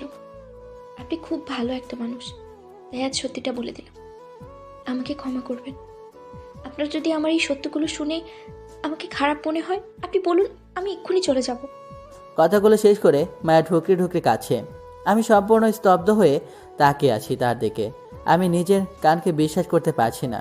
দুনিয়ায় এমন বাবা মা হতে পারে, তাহলে কি এই চাপা কষ্টের জন্যই মা এভাবে কেঁদে কেঁদে উঠছিল? মায়ের এই অপ্রিয় সত্য শুনে আমার মনটা ভেঙে চুরমার হয়ে গিয়েছে। আমি জানতাম বাবা মার মতো আপনার কেউ হয় না। সেই বাবা মাই যে সন্তানের কাল হয়ে যাবে তা কল্পনা করে নেই। আমি এখন সম্পূর্ণ অনুভব করতে পারছি মায়ের কতটা কষ্টে আছে। আমার খুব রাগ হচ্ছিল, রাগে চোখ মুখ লাল হয়ে যাচ্ছিল। এই রাগটা আমার ওপর নয়, তার পরিবারের উপর হচ্ছে। আমি দুহাত দিয়ে আমার পুরো মুখটা একবার মুছে নিলাম, তারপরে উঠে মায়ের কাছে গিয়ে তার সামনে হাঁটুতে ভর দিয়ে বসে তার হাত দুটো শক্ত করে ধরি। সে অবাক হয়ে কান্নাসিত নয়নে আমার দিকে তাকায়। আমাদের দুজনের চোখ এখন সম্পূর্ণ একে অপরের দিকে তাকিয়ে আছে। আমি এবার বলতে শুরু করি, প্রথমত আমি খুবই দুঃখিত আপনার কাছে। এত কিছু না জেনেই কত খারাপ ব্যবহার করেছি আপনার সাথে। আপনার কোথাও যেতে হবে না, আপনার যতদিন ইচ্ছে আপনি এখানে থাকুন। আমি মাকে সব বুঝিয়ে বলবো। মা যদি আমার কথা না মানে আমি আপনাকে আলাদা একটা ফ্ল্যাট কিনে দিব।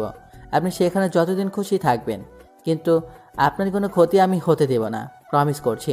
মায়া মুচকি আসে আর বলল, পাগল হবেন না আকাশ সাহেব, আমার জীবনটা তো শেষ যেদিন আমার আপন মা মারা গিয়েছে।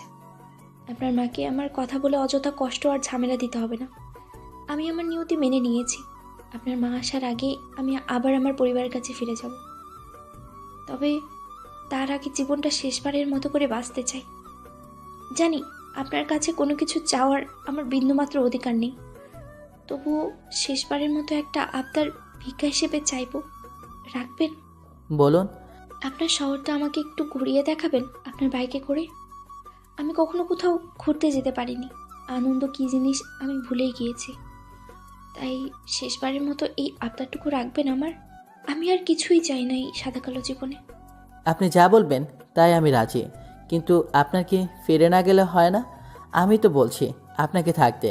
মায়ের হাত দুটো ছাড়িয়ে উঠে দাঁড়িয়ে গেস্ট রুমে যাওয়ার আগে বলল, আপনি সব কিছু যতটা সহজভাবে নিচ্ছেন, এই সমাজ কখনো তা নেবে না। আমি চাই না আমার জন্য আপনার কোনো সমস্যা হোক। আপনি আমার জীবনের শেষ আবদারটুকু পূরণ করুন, আমি তাতেই খুশি। বলেই মায়া তার রুমে ঢুকে দরজা লাগিয়ে দেয়। বুঝলাম আমার সামনে সে আর কাঁদতে চাইছে না। আমি তার কথাগুলো শুনে কষ্টে নিথর হয়ে মাটিতেই বসে থাকি। তাকে কিছু বলার মতো আমার কাছে আর কিছুই নেই। আমি অনেকটা সময় ওভাবেই বসে থাকি। মায়ের অব্যক্ত অপ্রিয় সত্য কথাগুলো শুনে আমি এখনও স্তব্ধ হয়ে আছি। তবে ও আমার কাছে একটা শেষ আবদার করেছে। আমি চাই ওর আবদারটা পূর্ণতা পাক। তাই নিজেকে সামনে উঠে দাঁড়ালাম। অনেক কিছু ভাবতে হবে। মায়া এই ইট পাথরের শহরটা ঘুরে দেখতে চায়, একটু আনন্দ করতে চায়, জীবনটাকে উপভোগ করতে চায়। আর আমি তার এই প্রতিটা চাওয়া পূরণ করতে চাই। আমি সোজা আমার রুমে এসে ফোনটা খুঁজে বসকে একটা কল দিলাম। কিছুক্ষণ রিং হতেই বস কল ধরে। আমি তাকে সালাম দিয়ে বললাম, সরি স্যার, এই বন্ধের দিনে আপনাকে কল দিয়ে ডিস্টার্ব করলাম। না না, সমস্যা নেই আকাশ। তুমি কি জরুরি কিছু বলবে? জি স্যার, আসলে স্যার আমি তো এ পর্যন্ত তেমন কোনো ছুটি নিইনি অফিস থেকে। আমাকে কি এক সপ্তাহের জন্য ছুটি দেওয়া যাবে? শুধু এই এক সপ্তাহ আমাকে ছুটি দিন স্যার। দরকার হলে আমি আর কখনো ছুটি চাইবো না। আহা, এভাবে বলছো কেন তুমি? তুমি আমার অফিসের একটা বড় সম্পদ। তোমার মেন্টালি ভালো থাকা আমার জন্য অনেক উপকারী। তোমার যা কদিন লাগে তুমি ছুটি থাকো, কোনো সমস্যা নেই। সত্যি বলছেন স্যার? হ্যাঁ। অসংখ্য ধন্যবাদ স্যার। আমি এক সপ্তাহ ছুটি নেব, আর বাসায় বসে যতটুকু পারি ততটুকু কাজ করে দিব। কোনো কাজ পেন্ডিং থাকবে না ইনশাল্লাহ। আমি কথা দিলাম স্যার। আচ্ছা আচ্ছা, তুমি এত চিন্তা করো না। তুমি রিল্যাক্সে ছুটি কাটাও। তা আবির, তুমি ছুটি কেন নিতে যাচ্ছ সেটাই তো জানা হলো না। আসলে স্যার পার্সোনাল কিছু কাজ এসে পড়েছে, সেটা না করলেই নয়, তাই একটু। ও, ওকে ওকে, কোনো সমস্যা নেই। তুমি ছুটি শেষ করে মাইন্ড ফ্রেশ করে কাজে এসো। ধন্যবাদ স্যার, ভালো থাকবেন। এরপর বসকে সালাম দিয়ে ফোন রেখে দিলাম। আসলে বস আমাকে খুব ভালোবাসে, বাসবি বা না কেন। আমার বানানো অনেক সফটওয়্যার অ্যাপ্লিকেশন থেকে মাসে মাসে মাসে অনেক টাকা মুনাফা করে তার কোম্পানি। আর আমাদের বস মনে করেন তাদের এমপ্লয়িরা সুস্থ এবং ফ্রেশ মাইন্ডে থাকলে তাদের কাছ থেকে আরও ভালো আউটপুট পাওয়া যাবে। তাই তার কাছে ছুটি চাইতে তিনি দিয়ে দিয়েছেন। আমি চাই এই একটা সপ্তাহ সম্পূর্ণ মায়াকে দিতে। তার প্রতিটা ইচ্ছা আমি পূরণ করতে চাই। দেখতে দেখতে সন্ধ্যা হয়ে আসে। আমি বাইরে গিয়ে কিছু ফাস্টফুড কিনে আনি। এসে দেখি মায়া এখনও বের হয়নি। আমি সুন্দর করে খাবারগুলো সাজিয়ে আস্তে আস্তে মায়ের রুমের কাছে গিয়ে দরজায় নক করলাম। 2 বার নক করলাম, কিন্তু কোনো সাড়া শব্দ নেই। মনে মনে ভয় পাচ্ছিলাম যে আবার খারাপ কিছু করে বসলো নাকি। তাই মায়া বলে যে জোরে ডাক দিতে যাব, তখনই সে বেরিয়ে আসে। বেরিয়ে আমাকে দেখে সে মাথা নিচু করে ফেলে আর বলে, কিছু বলবেন? আমি লাইটের আলোতে যতটুকু দেখলাম তাতে বুঝলাম সে অনেক কেঁদেছে এতক্ষণ। আমার ভিতরটা দুমড়ে মুচড়ে ওঠে তার এই অবস্থা দেখে। কিন্তু এখন এসবের সময় নেই। আমি মায়াকে অনেক খুশি করতে চাই, তার ইচ্ছেগুলো সব পূরণ করতে চাই। আমি খপ করেই তার হাত ধরে ধরলাম। সে বেশ অবাক হয়ে আমার দিকে তাকালো। মনে হলো একটু ভয় পেয়েছে। আমি বেশ কষ্ট করে মুখে হাসি এনে বললাম, এভাবে রুমের মধ্যে নিজেকে বন্দি করে রাখলে আপনার আবদারটা কিভাবে পূরণ হবে? হ্যাঁ? মায়া চুপ করে আছে, মাথা নিচু করে। আমি তার হাত দুটো ছেড়ে তার গালে হাত দিলাম। সে রীতিমতো কেঁপে ওঠে। আমি তাকে অন্য কোনো রিয়েকশন না দিতে দিয়ে তার চোখগুলো একসাথে মুছে দিতে দিতে বললাম, এই যে আপনার চোখগুলো যেভাবে মুছে দিচ্ছে ঠিক তেমনই আপনার সব কষ্টগুলো মুছে দেবো আমি। শুধু আমার উপর একটু বিশ্বাস রাখুন। আমার কথাগুলো শুনে মায়ের অবাক নয়নগুলো আস্তে আস্তে মলিন হতে থাকে। তার গালগুলো এখনও আমার আয়ত্তে, নরম তোলার মতো তার গালগুলো। মেয়েদের গাল যে এত নরম হয় তা জানা ছিল না। মায়াকে এই নিয়ে তৃতীয়বারের মতো স্পর্শ করেছি। প্রথম স্পর্শটা অনাকাঙ্ক্ষিত ছিল, দ্বিতীয় স্পর্শটা তাকে সামলানোর জন্য ছিল, আর এখনের তৃতীয় স্পর্শটায় আছে তাকে বাঁচতে দেওয়ার বিশ্বাস। আমি মায়ের চোখের দিকে অপলক দৃষ্টিতে তাকিয়ে আছি। কি সুন্দর একটা নিষ্পাপ মেয়ে, কেউ বাইরে থেকে দেখলে কখনোই বুঝবে না মেয়েটা ভিতর থেকে একদম শেষ। সত্যি বলতে আমিও বুঝিনি। মায়ের যতবার কাছে এসেছিলাম তখন তাকে অন্য নজরে দেখেছি। সে তখন আমার কাছে অন্যজনের প্রেমিকা ছিল, কিন্তু আজ এখন মায়ের শুধু একটা নিষ্পাপ মেয়ে আমার কাছে, যাকে আমার খুব পছন্দ হয়েছে। কাকে পছন্দ হওয়ার জন্য এক যুগ সময়ের প্রয়োজন হয় না, এক মুহূর্তেই যথেষ্ট। মায়ের এই করুণ জীবনের গল্প আমার মনে ওর জন্য ভালো লাগা অনেক গুণ বাড়িয়ে দিয়েছে। জানি না কতদিন কতটা প্রহর আমি তাকে আমার কাছে পাবো, কিন্তু সে যতক্ষণ আমার কাছে আছে আমি তাকে আমার মতো করে বাঁচা শেখাবো। আমি জানি না কেন মায়ের কাছে আসলে আমি নিজেকে হারিয়ে ফেলি তার মাঝে। আমার মন চায় সারাটা জীবন আমরা এইভাবে একসাথেই থাকি, কিন্তু তা কি সম্ভব জানি না। এখন তা জানতেও চাচ্ছি না। এখন শুধু একটা বিষয় জানি, আর তা হলো মায়ের আবদার পূরণ। আমি যখন মায়ের চোখের মাঝে হারিয়ে গিয়েছে তখন সে তা বুঝতে পেরে আমাকে ডাক দেয়। আকাশ সাহেব, আমাকে কি এভাবেই ধরে রাখবেন? এ ও না, সরি। আমি মায়াকে ছেড়ে দিলাম, আর সাথে ভীষণ লজ্জা পেলাম। মায়া আমার অবস্থা দেখে মুচকি হেসে দিল। আমি তার হাসি দেখে খুশি হলাম। তারপর লজ্জা বলে তাকে বললাম, আপনার জন্য খাবার নিয়ে এসেছি। মায়া ফাস্টফুড দেখে অনেক বেশি খুশি হয়।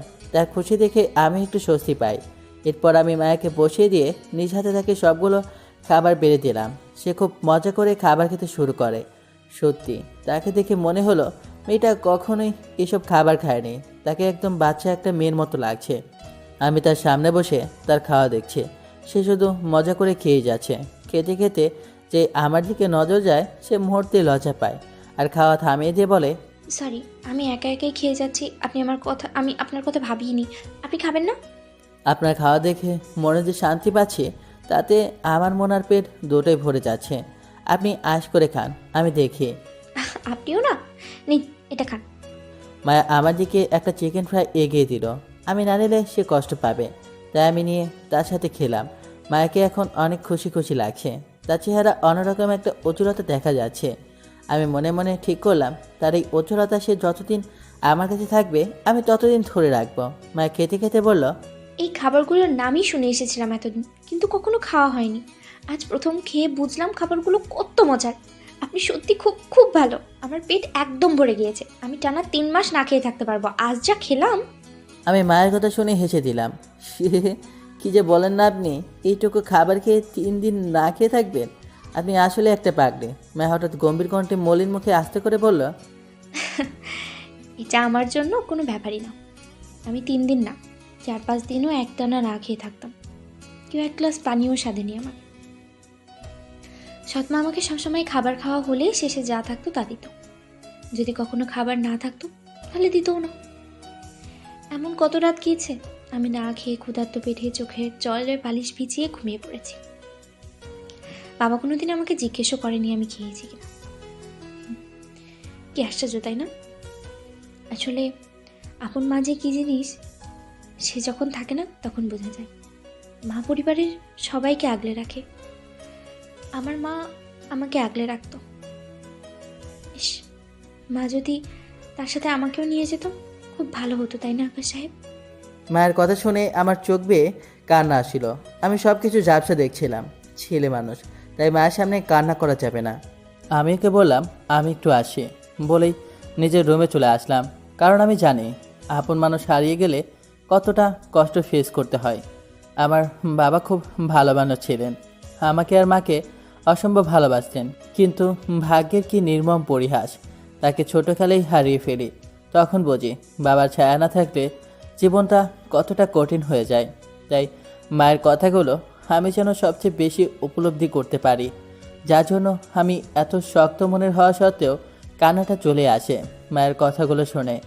আমি বারান্দায় নীরবে দাঁড়িয়েছিলাম। হঠাৎ পেছন থেকে মায়ে এসে আমার কাঁধে হাত রাখে আর বলল, আপনি কি কাঁদছেন? প্লিজ কাঁদবেন না, আমি আপনাকে কষ্ট দিতে চাইনি, প্লিজ। আমি কোনো কিছু না ভেবে মায়ের দিকে ঘুরে তাকে শক্ত করে জড়িয়ে ধরি। কারণ তার কণ্ঠ শুনে আমার অতীতের সব কষ্টগুলো আরও বেশি করে মনে পড়েছিল। এদিকে মায়া পাথরের মতো হয়ে আছে। সে হয়তো স্বপ্নেও ভাবেনি আমি এমন কিছু করব। আমি শক্ত করে তাকে নিজের সাথে জড়িয়ে ধরে আছি। মনে হচ্ছিল ঠান্ডা তোলায় কোনো একটা কিছুতে জড়িয়ে ধরে আছি। আমার উতাল মনটা মুহূর্তেই শান্ত হয়ে যায় যখন আমি তাকে জড়িয়ে ধরি। অনেকটা সময় এভাবেই কেটে যায়। আমি আস্তে আস্তে মায়াকে ছেড়ে তার সামনে আসি। সে আমার দিকে আর আমি তার দিকে তাকিয়ে আছি। আকাশে আজ পূর্ণিমার সবচেয়ে সুন্দর চাঁদটা উঠেছে। সেই চাঁদের আলো যেন সম্পূর্ণ মায়ের উপর পড়েছে। সেই আলোতে আমি তার মায়াবী ভীষণ লজ্জামাখা মুখখানা দেখতে পাচ্ছি। আমরা দুজনের দিকে অপলক দৃষ্টিতে তাকিয়ে আছি। আমাদের মাঝে সময় যেন থমকে গিয়েছে। আমি ধীরে ধীরে মায়ের ঘরে পড়ে যাচ্ছিলাম। চাঁদের আলোতে মায়াকে এত বেশি সুন্দর লাগছিল আমি বলে বোঝাতে পারবো না। আমি আস্তে আস্তে তার দিকে এগিয়ে যাচ্ছি। জানি না কি হতে যাচ্ছে সামনে। আমি মায়ের কোমরে হাত রাখতেই মায়া কেঁপে ওঠে। হঠাৎই দমকে একটা হাওয়ার জন্য মায়ের কপালের উপর কিছু চুল এসে পড়ে। আমি একটা আঙ্গুল দিয়ে সে চুলগুলোকে তার কানের পিছনে গুঁজে দিলাম। মায়া লজ্জায় চোখ বন্ধ করে ফেলে। আমি এবার তার দিকে তাকালাম। তার গোলাপির মিষ্টি ঠোঁটগুলো থরথর করে কাঁপছিল। আমি যেন আরও বেশি মায়ের নেশায় পড়ে যাচ্ছিলাম। মায়াও যেন আমাকে আলিঙ্গন করে নেওয়ার জন্য প্রস্তুত। কিন্তু হঠাৎই মনে হলো এটা ঠিক না। মায়া আমার উপর বিশ্বাস করে এখানে এসেছে। আমি ওর বিশ্বাস ভাঙতে পারি না। আমি কি করতে যাচ্ছিলাম এটা? না না, এটা কখনোই ঠিক হবে না। আমরা দুজনে হয়তো ঘরের মধ্যে আছি। যখন ওই ঘর কাটবে মায়া আমাকে সবচেয়ে বেশি ঘৃণা করবে যদি আমি এখন ওর সাথে কিছু করি। ও আমার কাছে একটা আমানত। আমি তার খেয়ানত করতে পারি না। যে পুরুষ একটা মেয়েকে অসহায় পেয়ে তার সর্বোচ্চ ভোগ করে নেবে না। আমি আস্তে আস্তে মায়াকে ছেড়ে একটু দূরে এসে দাঁড়ালাম আর চাঁদের দিকে তাকিয়ে স্বাভাবিকভাবে বললাম, দেখুন আজকে চাঁদটা ভীষণ সুন্দর, একদম আপনার মতো। মায়া আমাকে সরে যেতে দেখে চোখ মেরে তাকায়। সে অনেক বেশি অবাক হয়। মায়া ভেবেছিল আমি তার সাথে কিছু একটা করে ফেলব, কিন্তু হঠাৎ করে যে থেমে যাব তা সে ভাবেনি। মায়া ইচ্ছে করেই আমাকে থামায়নি। থামালে হয়তো আমি কষ্ট পাবো, তাই সে ভেবেছে আমি তাকে থাকার আশ্রয় দিয়েছি, আরও কত কিছু করেছি। তাই সে যদি তার শরীর দিয়ে আমাকে খুশি করতে পারে তাহলে সেটাই হোক। কারণ সে আজ জীবিত থেকেও মৃত প্রায়। তার জন্য যদি কেউ খুশি হয় হোক। কিন্তু আমি মায়ের সব ধারণা নিমিষেই শেষ করে দিলাম। মায়া খুব অবাক হয়ে আমার পাশে এসে দাঁড়িয়ে জোর দিয়ে জিজ্ঞেস করে, আপনি আমাকে ছেড়ে দিলেন কেন? আমি তো আপনাকে বাধাও দিইনি, তাহলে ছাড়লেন কেন? আমি মায়ের দিকে তাকিয়ে শান্ত গলায় বললাম, আপনি কি ভেবেছেন আপনি আমার কাছে খুব সস্তা কেউ? জি না, আপনি আমার কাছে অনেক মূল্যবান একজন মানুষ। কিভাবে আমি আপনার অসহায়ত্বের সুযোগ নিয়ে আপনার সব কিছু ভোগ করে নেব? আমি এমন না। জীবনে বহু ধরনের সুযোগ আসবে, কিন্তু আমাদের সব সুযোগে সবসময় পা দিতে নেই। আজ আপনাকে আমি আপন করে নিলাম, কাল যদি আপনাকে আর আমার কাছে নাই রাখতে পারি, আপনি তো সারা জীবনের জন্য একটা দাগ নিয়ে বেঁচে থাকবেন, যেটা আমি চাই না। আমি চাই না আমার কোনো প্রিয় মানুষ এভাবে কষ্ট পাক। আর সত্যি বলতে আমি এত মানুষের ভিড়ে আমাকে বিশ্বাস করেছেন। আমি কিভাবে আপনার বিশ্বাস ভাঙি বলুন?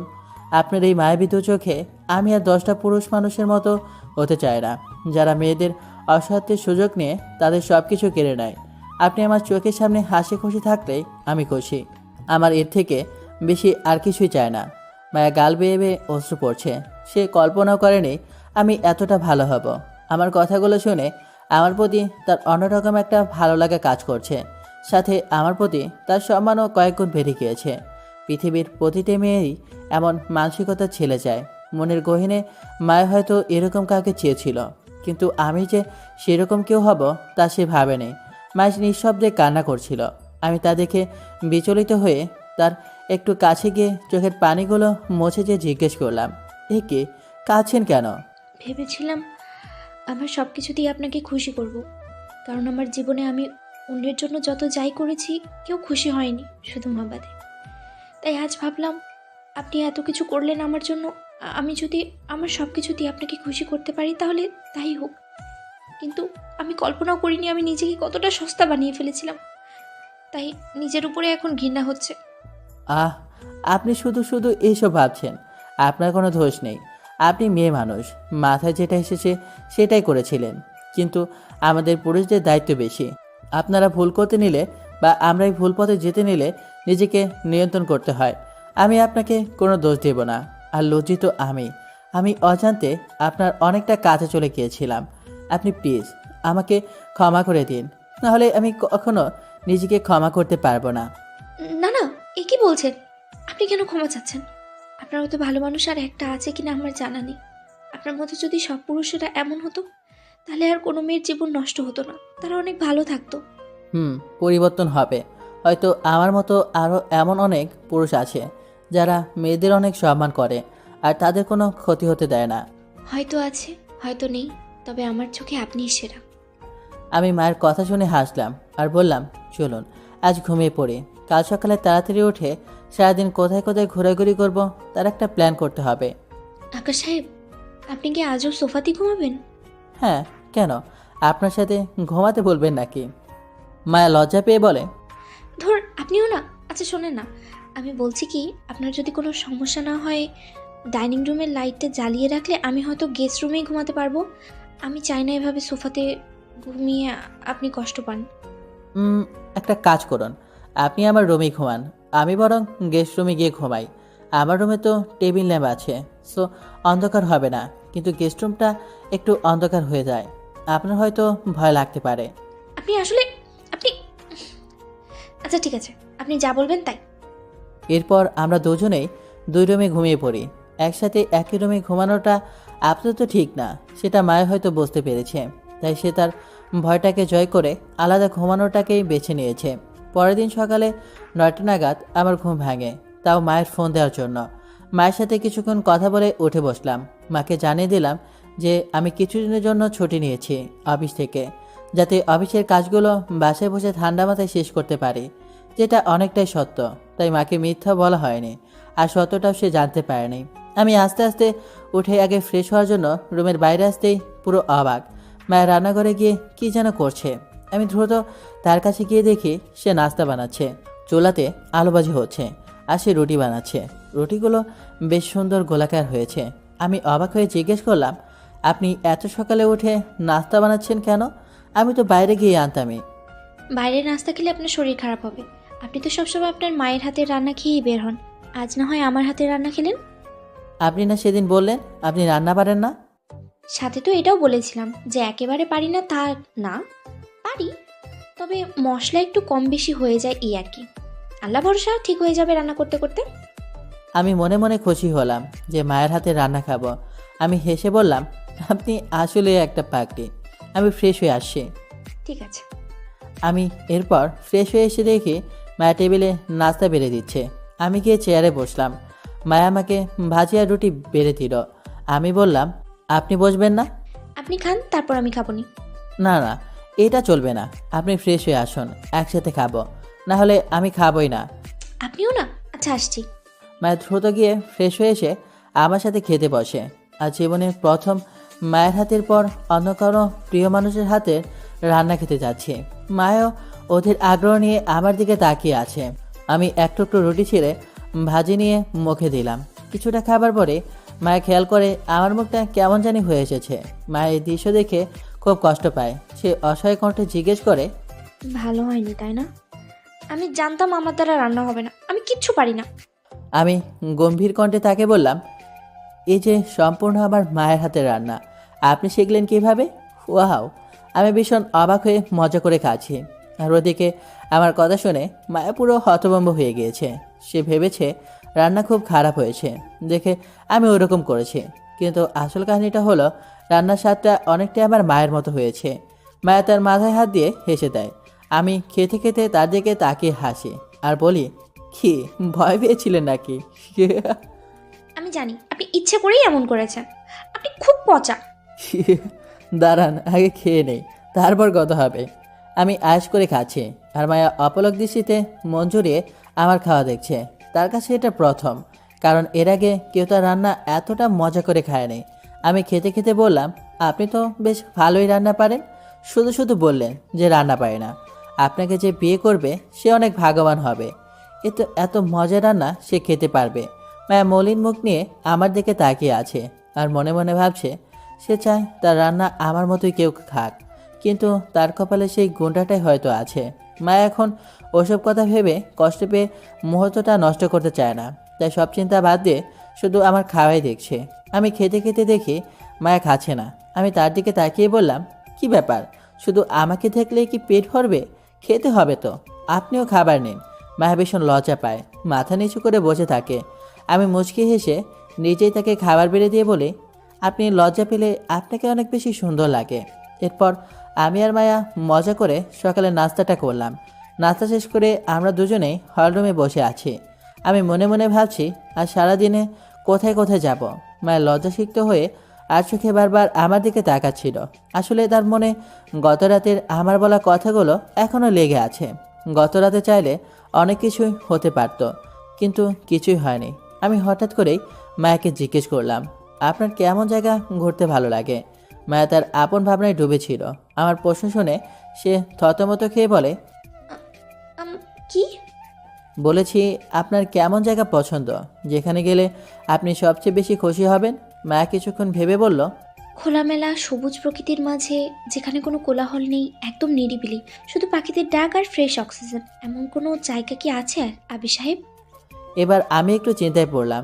অনেকক্ষণ ধরে ভাবলাম, কিন্তু এমন কোনো জায়গা আছে কিনা মনে পড়ছে না। তাই মোবাইলটা বের করে নেটে খোঁজাখুঁজি শুরু করলাম। পাশ থেকে মায়া বলে উঠল, আরে আপনি এত চিন্তিত হবেন না, এমন জায়গা কোথাও। পেয়েছি। কি পেয়েছেন? কোথায়? বলবো না, আপনাকে ডিরেক্ট নিয়ে যাব। আপনি শাওয়ার নিয়ে রেডি হন তাড়াতাড়ি। যাক, এত খোঁজাখুঁজির পর পেলাম। মাথাটা পুরো হ্যাং হয়ে গিয়েছিল। মায়া অবাক হয়ে আমার দিকে তাকিয়ে আছে, যেন আমি তার থেকে বেশি খুশি হয়েছি। আমি মায়ের দিকে তাকিয়ে তাকে এইভাবে দেখে বললাম, ও মা, আপনি বসে আছেন কেন? দৌড় দেন, না হলে দেরি হয়ে যাবে। জায়গাটা একটু দূরে, তাও সমস্যা নেই। যাচ্ছি যাচ্ছি।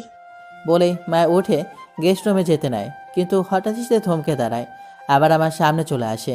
আমি তার দিকে তাকিয়ে পুরো অবাক। সে মুখটা সম্পূর্ণ মলিন করে আছে। আমি অবাক কণ্ঠে জিজ্ঞেস করলাম, আবার কি হয়েছে আপনার? আপনি কিছু একটা ভুলে যাচ্ছেন আকাশ সাহেব। আমি আরও অবাক হয়ে বললাম, কি ভুলে যাচ্ছি আমি? আপনি যে আমাকে নিয়ে ঘুরতে বের হবেন, নিচে দারোয়ান চাচার সামনে থেকে আমাকে নিয়ে কিভাবে যাবেন? সে তো আমাদের একসাথে দেখে ফেলবে। আর এই দিনের বেলায় লুকিয়ে যাওয়া আসা করা যাবে না। তাহলে কিভাবে কি? আমি মায়ের কথা শুনে পুরো স্তব্ধ হয়ে যাই। আসলে তো মায়ের ঠিকই বলেছে। এই দিনের বেলা দারুণ চাচার সামনে থেকে কিভাবে লুকিয়ে যাব? সাথে আবার বাইকটাও আছে। এ কেমন ঝামেলায় পড়লাম আমি। মাকে কথা দিয়েছি, তার শেষ ইচ্ছাটা আমি রাখবই। তাহলে এখন কিভাবে আমি কি করব? মাথা পুরো আগুন হয়ে যাচ্ছে ভাবতে ভাবতে। আমি আর ভাবতে পারছি না। উঠে দাঁড়ালাম, মাকে উদ্দেশ্য করে বললাম, আমি নিজে যাচ্ছি তার সাথে কথা বলতে। আপনি এই ফাঁকে রেডি হতে থাকেন। আমরা যে প্ল্যান করেছি সেই অনুযায়ী সব হবে। আপনি পাগল হয়েছেন? আপনি আর আমি এইভাবে একসাথে জানাজানি হলে তুলকালাম অবস্থা হবে। না না, আপনি বাদ দিন এসব। আমি কোথাও যাব না, আমি এখানেই ভালো আছি। আমি মায়ের কাছে এসে তাকে ধরে চোখে চোখ রেখে বললাম, আমি আপনাকে কথা দিয়েছি আপনার আবদারটা পূরণ করবই। সো এতে যদি আমাকে সমস্যায় পড়তে হয় হোক, আমি তার কেয়ার করি না। আপনি রেডি হন, আমি আসি। বলেই বাইরে থেকে লক করে সোজা নিচে চলে আসলাম। মনে মনে আল্লাহকে ডাকছি, একমাত্র তিনি এই মহাবিপদ থেকে আমাকে রক্ষা করতে পারেন। আমি লিফট দিয়ে নিচে এসে আস্তে করে দারোয়ান চাচার কাছে গেলাম। তিনি বসে বসে পান খাচ্ছিলেন আর সবাইকে দেখছিলেন। হঠাৎ আমাকে তার কাছে দেখে তিনি অবাক হন, আবার খুশি হন। তিনি আমাকে জিজ্ঞেস করেন, আরে আবির বাবা, আজকে এখনো অফিস যান নাই যে? কোনো সমস্যা হয়েছে নেই? না না চাচা, কিছু হয়নি। আপনার সাথে জরুরি কিছু কথা ছিল। কন কন? চাচা, আগে ওয়াদা করেন আপনি আমাকে নিজের ছেলের মতো করে কথাগুলো শুনবেন। সব শুনে আপনার যদি মনে হয় আমি ভুল করেছি, তাহলে আপনি গুরুজন হয়ে আমাকে শাস্তি দিন। দারুণ চাচা এবার একটু চিন্তায় পড়লেন। তিনি কৌতূহল হয়ে জিজ্ঞেস করলেন, বাবা কি কথা, তাড়াতাড়ি কইয়া লও, সমস্যা নাই। এরপর আমি চাচাকে মায়ের সম্পর্কে সব কিছু খুলে বললাম। তার পরিবার, কেন পালিয়ে আসা, সব কিছু। প্রায় আধা ঘন্টা লাগলো তাকে সব কিছু বুঝিয়ে বলতে। আমি ভেতরে ভেতরে খুব ভয় পাচ্ছিলাম যে চাচা সব কিছু কীভাবে নেবে। তিনি সব কিছু শুনে গম্ভীর হয়ে বসে আছেন। আমি তার রিয়েকশন দেখার জন্য অপেক্ষা করছি আর মনে মনে আল্লাহকে ডাকছি। তিনি দীর্ঘ একটা নিঃশ্বাস ছেড়ে বললেন, বাপ, সমাজের চোখে হয়তো এইটা খারাপ দেখাইবো যে তুমি একটা মাইয়ার লগে এইভাবে আছো, তবে আমার চোখে তুমি ঠিক করছো। যেই মাইয়াটা এইটুকু জীবনে এত কষ্ট সহ্য করলো, তাও তো একটু মন চাই জীবনটারে উপভোগ করতে। তুমি কোনো চিন্তা করো না, ওরে আমার নিজের মাইয়া মনে কইরা তুমি ওর খেয়াল রাখো।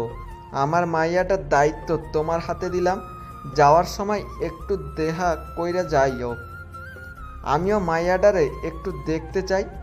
অসংখ্য ধন্যবাদ চাচা, আপনি বাঁচালেন আমাকে। আমি অবশ্যই আপনার সাথে তাকে দেখা করে নিয়ে যাব। ঠিক আছে, খুশি থেকো। এরপর চাচার কাছ থেকে বিদায় নিয়ে বাসা থেকে আসতে নিলাম। মায়াকে দ্রুত খুশির খবরটা দিতে হবে। আসলে মায়ের জীবনের গল্পটা শুনলে প্রতিটি মানুষের হৃদয় গলে যাবে। তার মতো অসহায় মেয়ে বোধ হয় আর একজনও নেই। যাই হোক, আমি আবার বাসায় চলে আসি। এসে লক খুলে ভিতরে ঢুকে দরজা দিয়ে খুশিতে সোজা আমার রুমে চলে আসি। ভাবি মা হয়তো আমার রুমে অপেক্ষা করছে বারান্দায়। আমি যে আমার রুমে ঢুকি, আমি দেখি মায়া আয়নার সামনে দাঁড়িয়ে শাড়ির কুচিটা ঠিক করছিল, যার জন্য আমি তার সামনে পেটের অংশটা দেখে ফেলি। আমি পুরো মুগ্ধ হয়ে হাঁ করে তাকিয়ে আছি মায়া কুচি ঠিক করে আছে কিনা দেখার জন্য। যে আয়নাতে তাকায়, দেখে আমি হাঁ করে দাঁড়িয়ে আছি।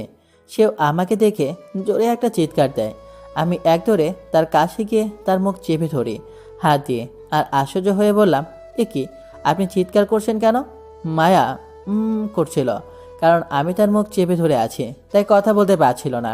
সে আমার হাত ধরে মুখ থেকে সরানোর চেষ্টা করছে। আর চিৎকার দিবেন না তো সে মাথা নাড়িয়ে না বলে। আমি যে হাত সরাই সে পিছু হেঁটে জোরে জোরে বলে, পচা লুচ্চা খারাপ বদমাশ কোথাকার, আপনি সত্যি খুব খারাপ। আপনি কিভাবে দাঁড়িয়ে দাঁড়িয়ে একটা মেয়েকে এমন অবস্থায় হাঁ করে দেখছিলেন? ছি ছি। আমি মায়ের কথা শুনে ব্রু কুঁচকে রাগী ভাব নিয়ে তার দিকে তাকাই আর বলি, আমাকে এত কিছু বললেন? আচ্ছা, আপনি আমার রুমে কী করছেন? বুঝলাম শাড়ি ঠিক করছিলেন, তো দরজাটা লাগাননি কেন? আমি কি জানি আপনি এমন অবস্থায় আছেন? যান, আপনার সাথে আর কথাই নাই। আমি খারাপ তাই না? ঠিক আছে। মায়ের সাথে একটু রসিকতা করার জন্য এমনভাবে বললাম। আসলে আমি মোটেও রাগ হইনি, বরং থাক নাই বা বলি। আমি রাগীভাবে অভিনয় করে অন্যদিকে ফিরে আছি। মা এবার ঠান্ডা মাথায় ভেবে দেখে, আসলেই তো তারই তো দোষ। আমি কিভাবে জানবো যে সে আমার রুমে বসে শাড়ি ঠিক করছে? মা জিহ্বায় কামড় দেয়। সে বড্ড বেশি বকাতে ফেলেছে আমাকে। এখন তার অনেক খারাপ লাগছে। মা আস্তে আস্তে আমার পেছনে এসে আমাকে ডাক দেয় আর বলে, আবির সাহেব, এই যে আবির সাহেব, সরি, আমি আসলে রাগের মাথায় আপনাকে যা তা বলে ফেলেছি। সরি, প্লিজ আপনি রাগ করবেন না। আমি আস্তে করে আঙুলটা মায়ের মিষ্টি ঠোঁটের উপর থেকে নামিয়ে ফেলি। আমরা দুজন দুজনের দিকে অবলা দৃষ্টিতে তাকিয়েছিলাম। মায়ের মুখে কেমন জানি একটা মধ্যকর হাসি ছিল। আমি এবার মায়েকে দেখলাম। আমি দেখি সে নীল কালারের একটা বেশ সুন্দরী শাড়ি পরেছে। অসম্ভব সুন্দরী লাগছিল তাকে। আমি মুগ্ধ হয়ে বললাম, আপনাকে একদম নীলপরীর মতো লাগছে। ওয়াও। মায়া ভীষণ লজ্জা পায় আর বলে, তোর আপনিও না, কি যে বলেন। সত্যি বলছি, অসম্ভব সুন্দরী লাগছে আপনাকে। হয়েছে, ধন্যবাদ। এবার আপনিও রেডি হয়ে আসুন, আমি হলরুমে অপেক্ষা করছি। চলে যাবেন?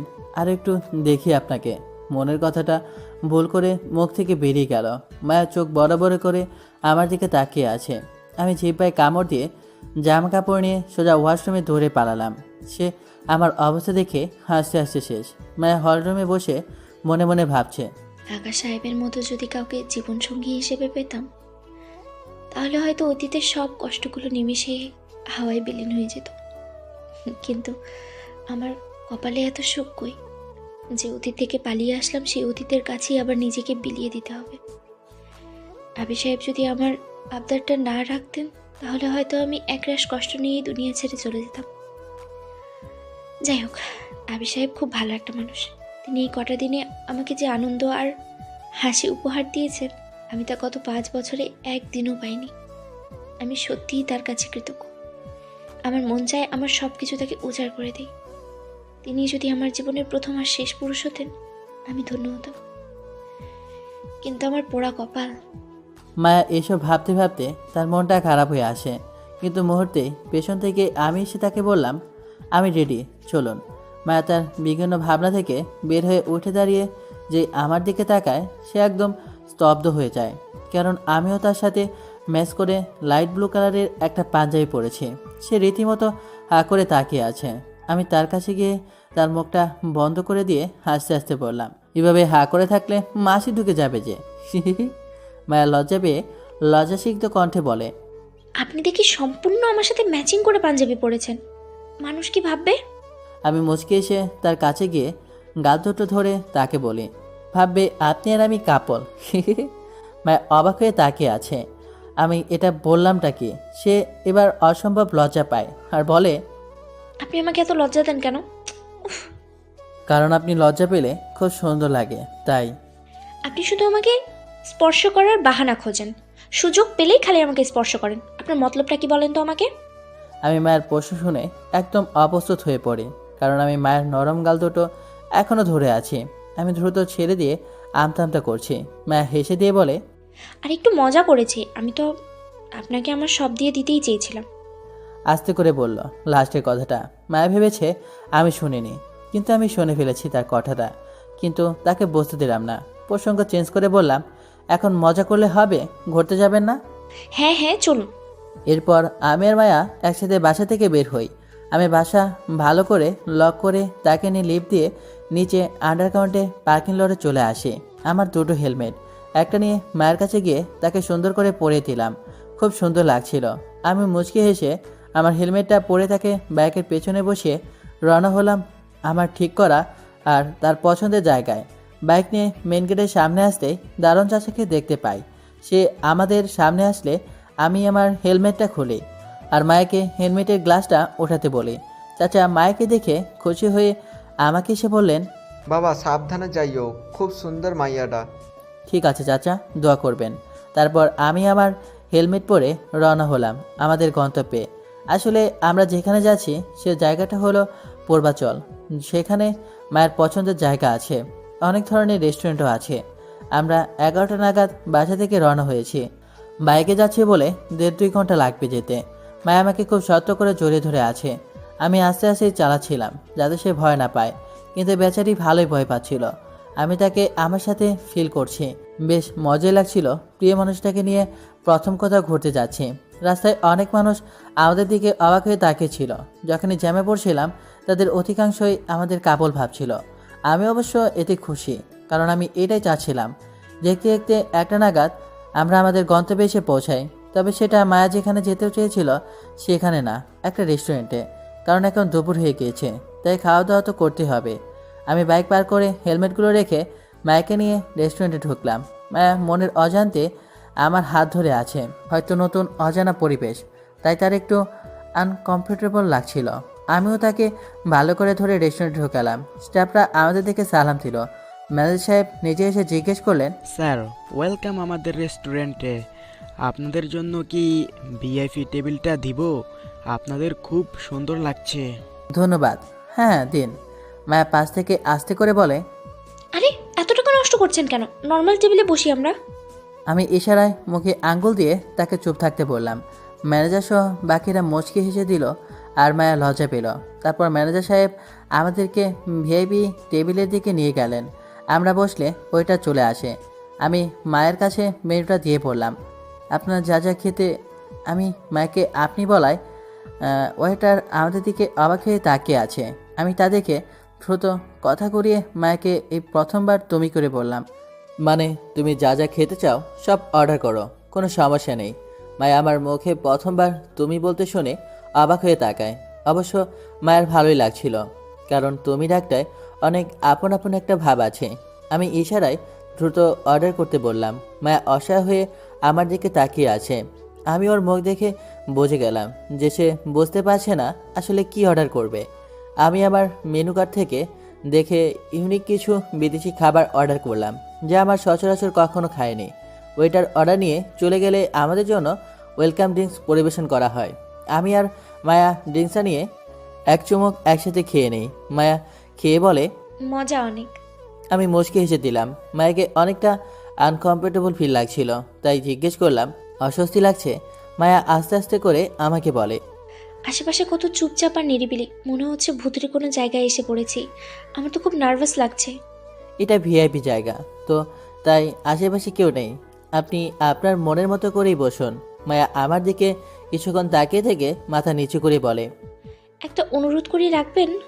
একটা কেন, হাজারটা করো। আমি তো আপনার থেকে অনেক ছোট। আপনি যদি আমাকে তুমি করে বলেন আমি খুব খুশি হব। আপনার মুখে তুমি ডাকটা খুব মানায়। আমি মায়ের লজ্জাসিক্ত মুখখানা দেখে মুচকে একটা হাসি দিয়ে তাকিয়ে আছি।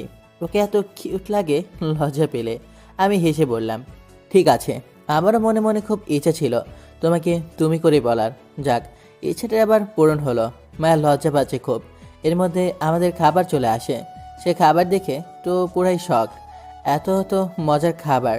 ওইটা সব খাবার সার্ভ করে দিয়ে গেলে আমি মায়েকে খাবার বেড়ে দিতে দিতে বলি, এগুলো খেয়ে দেখো, অনেক মজা লাগবে। এতগুলো? আরে আগে শুরু তো করো। এরপর আমরা দুজন খাবার খেতে শুরু করলাম। মায়ের খুব মজা লাগছিল। ও নিজে নিজে নিয়ে মজা করে খাচ্ছিল, আমিও খাচ্ছিলাম। ডেজার্টে খুব মজার একটা আইসক্রিম অর্ডার করেছিলাম, যেটা আমাদের জন্য স্পেশাল করে বানিয়ে আনা হয়েছে। মায়ের সেটা খেয়ে খুশিতে একদম আত্মহারা। আমি ওকে খুশি করতে পেরে আলাদা একটা শান্তি পাচ্ছিলাম মনে মনে। আমরা খাওয়া দাওয়া শেষ করে অনেকটা সময় ওখানে বসে দুজন গল্প করি, কারণ বাইরে এখন রোদ, বের হয়ে লাভ নেই। আমি গালে হাত দিয়ে মায়ের ছোটোবেলার গল্পগুলো শুনছিলাম। মাঝে মাঝে ওকে কেমন জানি বাচ্চা বাচ্চা লাগে, আবার মাঝে মাঝে একদম কিশোরী, আবার মাঝে মাঝে বইয়ের মতো লাগে। নীতির কত রূপ। আমি মায়াকে যত দেখি আমার মন ভরে না, অথচ অফিসে কত মেয়ে কলিগ আমার, তাদের কাউকে আমার ভালো লাগে না বা বিশ্বাস হয় না। কিন্তু মায়ের বিষয়টা ভিন্ন।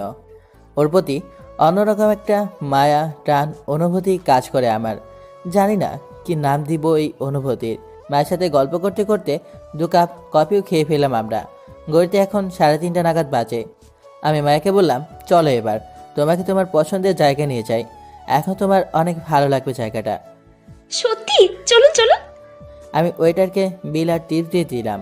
মায়া বিল দেখে অজ্ঞান হয়ে যায় প্রায়। আমি ওকে একটা গোতা দিয়ে বললাম, এখানে এরকমই দাম।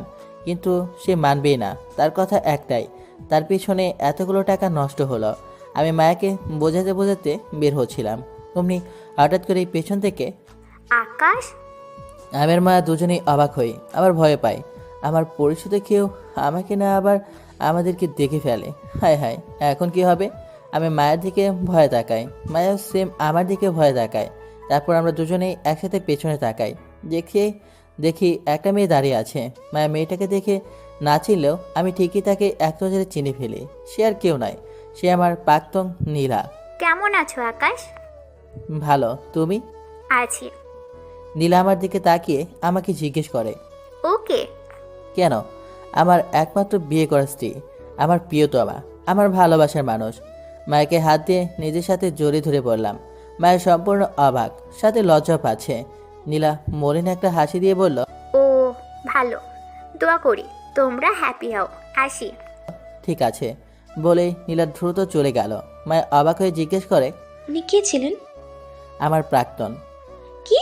তাহলে আপনি ওনাকে মিথ্যা বললেন কেন? আমরা তো... আমি মায়াকে চোখ দিয়ে ইশারা করলাম চুপ করার জন্য। তারপর ওকে ধরে নিয়ে রেস্টুরেন্টের বাইরে চলে আসি। পার্কিং লটে বাইকের কাছে এসে মায়াকে বললাম, তোমার সব প্রশ্নের উত্তর দিব, আগে তোমাকে তোমার পছন্দের জায়গায় নিয়ে যাই, চলো। ঠিক আছে, চলুন। এরপর আমি মায়াকে বাইকে নিয়ে রওনা হই সেই অপেক্ষিত গন্তব্যে। 10 মিনিটের মধ্যেই আমরা পৌঁছে যাই। বাইক থামাতেই মায়া দ্রুত বাইক থেকে নেমে নিজের হেলমেট খুলে আশেপাশে তাকায়। ও পুরো অবাক। ও ঠিক যেমনটা চেয়েছিল, এখানের পরিবেশ এবং আশপাশটা সম্পূর্ণ তেমনই। মায়া অসম্ভব খুশি হয়ে এদিক ওদিক তাকিয়ে দেখছে। ফ্রেশ ঠান্ডা হাওয়া এসে আমাদের গায়ে লাগছে। আমি মায়াকে ডাক দিলাম, এখানে বসার জন্য ব্যবস্থা করা আছে। মায়া দ্রুত আমার পাশে এসে বসলো। আমার ঠিক পেছনেই বড় একটা গাছ ছিল, যার জন্য আরও ভালো লাগছিল তখন। মায়ের মনটা একদম ভরে গিয়েছে এই দৃশ্য দেখে। আর এমন জায়গায় এসে আমি ওকে দেখে জিজ্ঞেস করলাম, কি বলেছিলাম না যে তোমার মনের মতো জায়গায় আমি তোমাকে নিয়ে আসবো? জায়গাটা পছন্দ হয়েছে? পছন্দ মানে অসম্ভব পছন্দ হয়েছে। আপনাকে কি বলে যে ধন্যবাদ দিব আমার জানা নেই। তাও অসংখ্য অসংখ্য ধন্যবাদ আপনাকে। সত্যি আজ আপনি আমার সব আবদার পূরণ করে দিলেন। আমি যদি কাল মরেও যাই আমার আর কোনো আফসোস নেই। আমার ইচ্ছে যা ছিল আপনি একদিনেই তার সব পূরণ করে দিলেন। আমার মনটা আজ সম্পূর্ণ ভরে গিয়েছে। কি যে বলো না, এখন আরও কত কত জায়গায় ঘোরা বাকি। লালবাগ কেল্লায় নিয়ে যাব কাল তোমাকে। ওখানে অস্থির মজার বিরিয়ানি আর কাচি পাওয়া যায়। কেল্লা দেখে আসার সময় কাচি আর বিরিয়ানি দুটোই খেয়ে আসবো নে। মায়া হাসে আমার কথা শুনে। তার খুব ভালো লাগে আমার কথা শুনতে। আসলে শুধু কথা না, আমার সব কিছুই তার অনেক ভালো লাগে। মায়া আস্তে করে জিজ্ঞেস করলো, এবার আপনার প্রাক্তন সম্পর্কে বলুন। তার কাছে এভাবে বললেন কেন আমরা বিবাহিত? আসলে ওকে কষ্ট দেওয়ার জন্য টানা 4টা বছর আমরা একসাথে সম্পর্কে ছিলাম। তখন আমার আর্থিক অবস্থা খুব খারাপ ছিল। নীলা বড়লোকের একটা ছেলে পেয়ে আমাদের 4 বছরের সম্পর্ককে নিমেষেই শেষ করে ওই ছেলের কাছে চলে যায়। সেদিন খুব কষ্ট পাই, কিন্তু সিদ্ধান্ত নেই যে অনেক টাকা কামাবো জীবনে। দেখো, আজ আমি একজন সফটওয়্যার ইঞ্জিনিয়ার। টাকার কোনো অভাব আমার নেই, আল্লাহর ইচ্ছায়। অভাব শুধু একটা, মনের মানুষের, যে সারাটা জীবন আমার পাশে থাকবে, আমার হাত ধরে, যার মাঝে আমি ডুবে থাকবো শেষ দিনটা পর্যন্ত। শেষের কথাগুলো আমি মায়াকে উদ্দেশ্য করেই বললাম। মায়া আমার কথা শুনে চুপচাপ বসে রইল। আমি আবার বললাম, নীলা যখন তোমাকে আমার পাশে দেখলো তার মুখটা সম্পূর্ণ অন্ধকার হয়ে যায়, কারণ সে কখনোই চায়নি আমি ভালো থাকি। তোমার মতো মিষ্টি একটা বউ পেয়েছি দেখে দেখোনি ওর মুখটা কেমন মলিন হয়ে গিয়েছে। ও যে ভালো নেই তা ওর মুখের ছাপই স্পষ্ট। তাই ওকে আরও কষ্ট দিতেই তোমাকে আমার স্ত্রী বলেছি। তুমি কি মাইন্ড করেছো তার জন্য? না না, একদম না, একটুও মাইন্ড করিনি। শুধু একটু অবাক হয়েছি, মনে হচ্ছিল কোনো সুন্দর স্বপ্ন দেখছিলাম। আমি মায়ের দিকে কিছুক্ষণ তাকিয়ে থাকি। আজ আর নিজেকে আটকাতে ইচ্ছে করছে না। আমি উঠে ঠিক মায়ের সামনে গিয়ে বসলাম। ও আবার অবাক হলো। আমি ওর হাত দুটো সুন্দর করে আমার হাতের মধ্যে নিলাম। মায়ের আমি একে অপরের দিকে অপলক দৃষ্টিতে তাকিয়ে আছি। আমি ধীর কণ্ঠে মায়াকে বললাম, নীলাকে যে মিথ্যাটা বলেছি সেই মিথ্যাকে যদি সত্যি করে ফেলে তুমি কি আমাকে বাধা দিবে মায়া? মায়া বিচলিত হয়ে বলে, ঠিক বুঝতে পারছি না কি বললেন আপনি। কোন মিথ্যা? এই যে তুমি আমার স্ত্রী না হয়েও তোমাকে আমি আমার স্ত্রী বলেছি, এই মিথ্যাটাকে আমি সত্যি করতে চাই। মায়া এবার সব বুঝে যায়। ও পুরো স্তব্ধ হয়ে গিয়েছে। তাও কোনো রকম নিজেকে সামলে আমাকে জিজ্ঞেস করে, আপনি আমাকে বিয়ে করতে চান? আমাকে? হ্যাঁ, তোমাকে, শুধু তোমাকে, কারণ আমি তোমাকে ভালোবেসে ফেলেছি। আমি চাই তুমি তোমার বাকি জীবনটা আমার নামে করে দাও। আমি তোমাকে আমার পাশে পেতে চাই। আমাদের এই সম্পর্কটাকে আমি একটা পবিত্র নাম দিতে চাই। মায়া, আমি তোমাকে ভালোবাসি। আমি তোমাকে বিয়ে করে আমার স্ত্রী বানাতে চাই। কাউকে ভালোবাসার জন্য সহস্র সময়ের প্রয়োজন হয় না। আমার কাছে এক মুহূর্তই যথেষ্ট কাউকে ভালোবাসার জন্য। মায়া ভীষণ অবাক হয়ে আমার দিকে তাকিয়ে আছে। ওর আমার কথা বিশ্বাসই হচ্ছে না। ও কি কোনো স্বপ্ন দেখছে? মায়া চায় না এই স্বপ্নটা ভেঙে যাক। মায়াও মনে মনে আমাকে চায়, কিন্তু মায়া মাথা নিচু করে বলে, না না, এটা হয় না। আমার কোনো পরিবার নেই। আপনার মা কখনো এমন পরিবারের মেয়ের সাথে আপনাকে বিয়ে দেবে না। সমাজে আপনাদের অনেক নাম দাম আছে, সব কিছু শেষ হয়ে যাবে আমার জন্য। না সাহেব, এটা হয় না। এত সুন্দর একটা স্বপ্ন কখনোই পূরণ হয় না, কখনো না। আমি মায়াকে আমার বুকের সাথে শক্ত করে জড়িয়ে ধরি। ওর মাথায় হাত বুলিয়ে দিতে দিতে বলি, আমি দরকার হলে মায়ের পা ধরে তার কাছে তোমাকে যাইব। মা না করতে পারবে না। আর রইল সমাজ, আমি তো সমাজকে বিয়ে করব না, আমি তোমাকে বিয়ে করব। সমাজ কোনোদিন আমাদের পাশে থাকে না এবং থাকবেও না। সমাজ তাদের জন্য যারা সমাজের ভয়ে নিজের ইচ্ছা ভালোবাসা সব কিছুকে ত্যাগ করে। আমার এমন সমাজ দরকার নেই যেখানে অন্যরা কী ভাববে তার জন্য আমি আমার ভালোবাসার মানুষকে ছেড়ে দিব। তোমার কোনো পরিবার লাগবে না। আজ থেকে আমি তোমার সব। তোমার দুনিয়া আমি ছাড়া আর কেউ থাকবে না। আমি তোমাকে আমার থেকে দূর করতে পারবো না। তুমি আমার জীবনের প্রথম ভালোবাসার স্পর্শ। আমি দ্বিতীয় কোনো নারীকে আর কখনো স্পর্শ করতে পারবো না। আমার দ্বারা তা সম্ভব হবে না। তুমি আমার এই বুকেই থেকে যাও। আমি তোমাকে নিয়ে সারা জীবন পার করে দিব। কখনো তিল পরিমাণ কষ্ট তোমাকে ছুঁতে দেব না, কথা দিলাম। আমি তোমাকে স্পর্শ করে যে শান্তি পাই সে শান্তি আমি আর কোথাও পাই না। আমাদের এই অবাধ্য মেলামেশাকে পবিত্র একটা বন্ধনে নিয়ে আসি। চলো, তাহলে মহান আল্লাহ তাআলাও খুশি হবেন। মা এবার আমাকে শক্ত করে জড়িয়ে ধরে জোরে জোরে কান্না করতে করতে বলে, আমিও আপনাকে ভালোবেসে ফেলেছি। আমিও আপনাকে চাই। আমারও আর কাউকে ভালো লাগে না, বিশ্বাস হয় না আপনি ছাড়া। আমারও শুধু আপনাকেই চাই। কিন্তু আপনার মা যদি আমাকে মেনে না নেয় তখন কি করবেন? আমি মাকে সামনে এনে বললাম, আমি আমার জান পান সব লাগিয়ে মাকে বুঝিয়ে বলবো। সে সব শুনে বুঝে যদি বলে তুমি আমার জন্য না, তাহলে আমি নিজ হাতে তোমাকে টেনে উঠিয়ে দিয়ে আসব। কারণ মায়ের মনে আঘাত করে আমাদের সম্পর্কে এগিয়ে নিয়ে গেলে হয়তো সাময়িক ভালো থাকবো আমরা, কিন্তু বেশি দিন এই ভালো থাকা হবে না। আমার মা তো আমার খারাপ চায় না, তার মনে আঘাত করলে আমরা কখনো সুখী হতে পারবো না। বাবা মার দোয়া সবচেয়ে বড় দোয়া, তবে আমি আপনার চেষ্টা করব যাতে মা রাজি হয়। একদম ঠিক বলেছেন আপনি।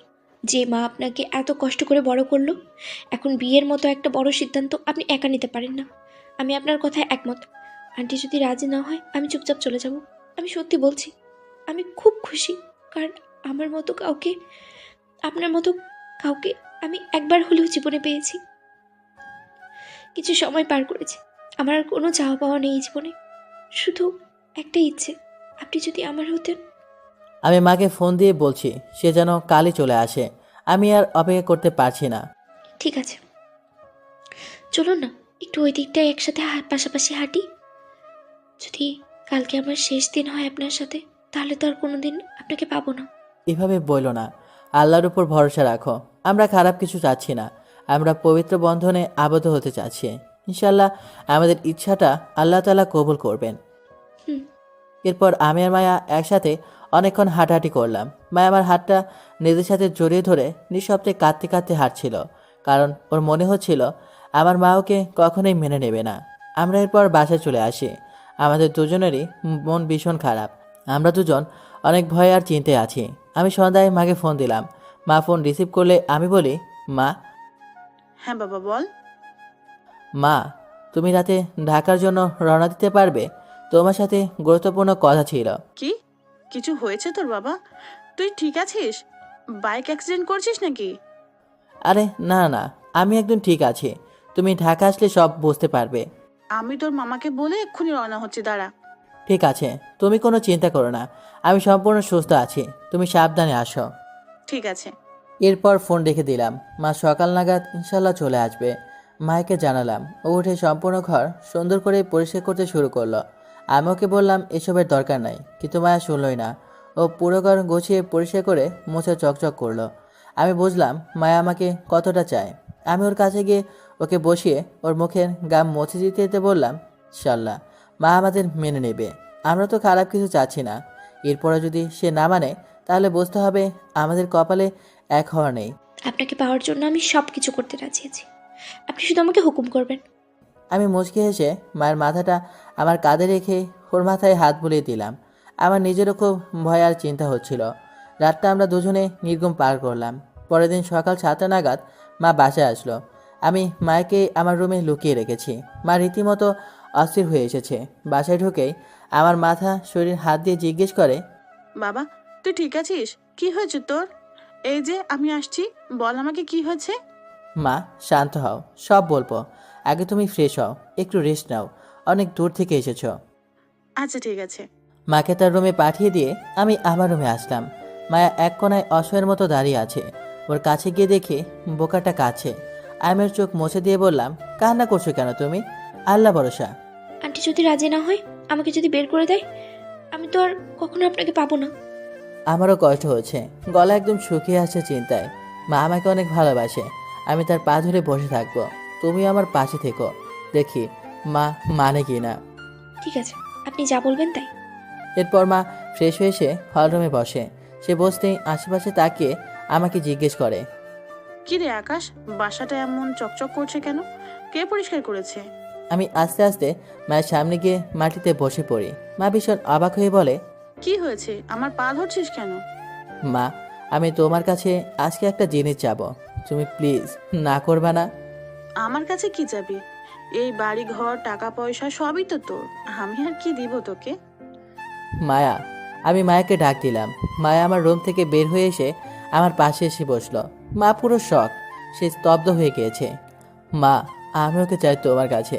মা কিছুক্ষণ চুপ থেকে স্থির কণ্ঠে জিজ্ঞেস করে, তুই কি ওকে বিয়ে করেছিস? না না না না মা, কি বলো তুমি? তোমার অনুমতি ছাড়া আমি এত বড় একটা কাজ কিভাবে করব? তবে আমি ওকে বিয়ে করতে চাই। তোমার অনুমতি চাই বলেই তোমাকে গ্রাম থেকে ঢাকা আসতে বলেছি। তুই ওকে কোথায় পেলি? আমি কিছুই বুঝতে পারছি না। তোকে আমি সব সময় জিজ্ঞেস করে এসেছি তোর কোনো পছন্দের মেয়ে আছে কিনা, তুই বলেছিস না। তাহলে ও কোথা থেকে আসলো আবির? উত্তর দে। আমি ভীষণ ভয় পাচ্ছি। তাও আল্লাহর নাম নিয়ে আমি মায়ের পা জড়িয়ে ধরেই মায়ের সম্পর্কে এখন পর্যন্ত যা যা হয়েছে সব কিছু খুলে বললাম। সবশেষে বললাম, মা, ও খুব ভালো একটা মেয়ে। দেখো কত সুন্দর করে তোমার ঘর গুছিয়েছে। তুমি আসবে বলে তোমার মতো রান্না পারে, সেই ওকে কিভাবে আমি জেনে শুনে ওদের কাছে পাঠিয়ে দিই বলো?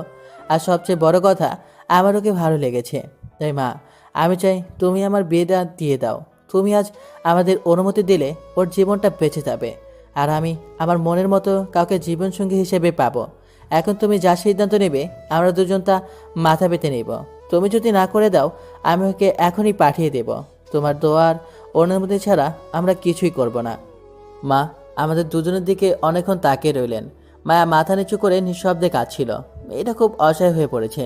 মা ওর হাত ধরে উপরে তার পাশে বসায়। মায়ের মুখখানা তুলে সে ভালো করে দেখছে। দুহাত দিয়ে চোখ মুছে দিয়ে মা বলে, এত মিষ্টি মেয়ের মুখে কান্না মানায় না। আমি সাথে সাথে খুশিতে মায়ের দিকে তাকাই। মায়াও অবাক হয়ে মায়ের দিকে তাকিয়ে আরো জোরে জোরে কান্না করে দেয়। মা ওকে তার বুকে নিয়ে বলে, আমি খুব কষ্ট পেতাম যদি তোরা আমাকে কিছুই না জানিয়ে বিয়েটা করে ফেলতি। তোরা যে আমাকে মা হিসেবে গুরুত্ব দিয়েছিস, আমার অনুমতির জন্য অপেক্ষা করেছিস, আমি এতেই খুশি। আর ওকে আমার প্রথম দেখাতেই পছন্দ হয়েছে। কি মিষ্টি মায়াবী মুখ, আহারে। মা, তুমি আর কান্না করো না। তোমার আপন মা তোমাকে ছেড়ে চলে গেলেও আজ তুমি আর একটা নতুন মা পেলে। আমার ছেলেটা অনেক ভালো, তোমার কোনো কষ্ট হবে না। মায়া মাকে জড়িয়ে ধরে বলে, মা, আপনি বললে আমি আপনাদের জন্য আমার জীবনটা দিয়ে দিব, তবুও আমাকে আপনাদের ছায়াতল থেকে সরিয়ে দিবেন না কখনো। ধুর বোকামে, এগুলো বলে না। আমি চাই তোমরা দুজন সারা জীবন সুখী হয়ে থাকো। আমি আবিরকে সেই কবে থেকে বিয়ে করতে বলছি, কিন্তু ও করছেই না। আমি এবার রাগ করেই চলে গিয়েছিলাম। যাক, আমার ছেলেটা যে শেষমেশ কাউকে পছন্দ করেছে, বিয়ে করতে চাচ্ছে, আমি এতেই খুশি। একটা মা কি চায় জানো? তার ছেলে মেয়েরা এমন কাউকে বিয়ে করুক যাকে সে মন থেকে পছন্দ করে, যাতে তারা সারা জীবন সুখী থাকে। আমিও তাই চেয়েছি। আজ ওর বাবা থাকলে সেও অনেক খুশি হতেন। আমি নিজ হাতে তোমাদের বিয়ে দিব। আবির, তোর মামা খালাদের ফোন দে, তাদের সবাইকে আসতে বল। যত তাড়াতাড়ি পারি আমি তোদের বিয়েটা দিব। তোকে বিয়ে দেওয়াটা আমার অনেক বড় একটা দায়িত্ব ছিল। আজ সে দায়িত্ব থেকে আমি মুক্ত। এখন যদি আমি তোর বাবার কাছেও চলে যাই, আমার আর কোনো আফসোস থাকবে না। তবে নাতির মুখখানা দেখে গেলে মন্দ হয় না। মায়ের কথা শুনে আমরা দুজন কাঁদতে কাঁদতে হেসে দিলাম। মা আমাদের দুজনকে তার দুপাশে নিয়ে দোয়া করে দিলেন। সব কিছু স্বপ্নের মতো লাগছিল, কিন্তু এটাই বাস্তব। বাবা মা আমাদের ভালো চান। তারা আমাদের কাছে কখনোই কোনো কিছু আশা করে না, তারা শুধু আমাদের ভালো দেখতে চান। মায়ার আমি আজ অনেক খুশি। আমাদের আলাদা হতে হবে না। আমরা আমাদের ভালোবাসা নিয়ে সারা জীবন একসাথে থাকতে পারবো। এরপর মায়ের পরিবারের সবাই ঢাকা আসলো। তারাও সবাই মায়াকে খুশি মনে মেনে নিল এবং বড় আর ধুমধাম করে আমাদের দুজনের বিয়ে হলো। আমরা যদি সমাজের ভয়ে চুপ হয়ে যেতাম তাহলে হয়তো আজ আমরা এক হতে পারতাম না। মায়াকে আমার জীবনসঙ্গী হিসেবে পেয়ে আমি ধন্য। মায়া আমার বুকে মাথা রেখে বলছে, ঢাকা সাহেব, আপনি আজ আমার জীবনটা ভরে দিলেন সীমাহীন আনন্দ আর ভালোবাসা দিয়ে। আমি কল্পনাও করিনি আপনাকে আমি আমার করে পাবো। আমি সারা জীবন আপনার দাসী হয়ে থাকবো। কখনো আমাকে ছেড়ে দিবেন না প্লিজ। ছি ছি ছি ছি, দাসী কেন বলছো? তুমি আমার ভালোবাসার বউ, আমার রানী হয়ে থাকবে। তুমি আমার সম্পূর্ণ পৃথিবীটা জুড়ে থাকবে। এরপর মায়াকে একদম আমার নিজের করে আলিঙ্গন করে নিলাম, ভরে দিলাম ওকে ভালোবাসার স্পর্শে। আমাদের অপেক্ষার ফল আজ মিষ্টি হলো, আর সেই সাথে নতুন এক জীবনের গল্প শুরু হলো।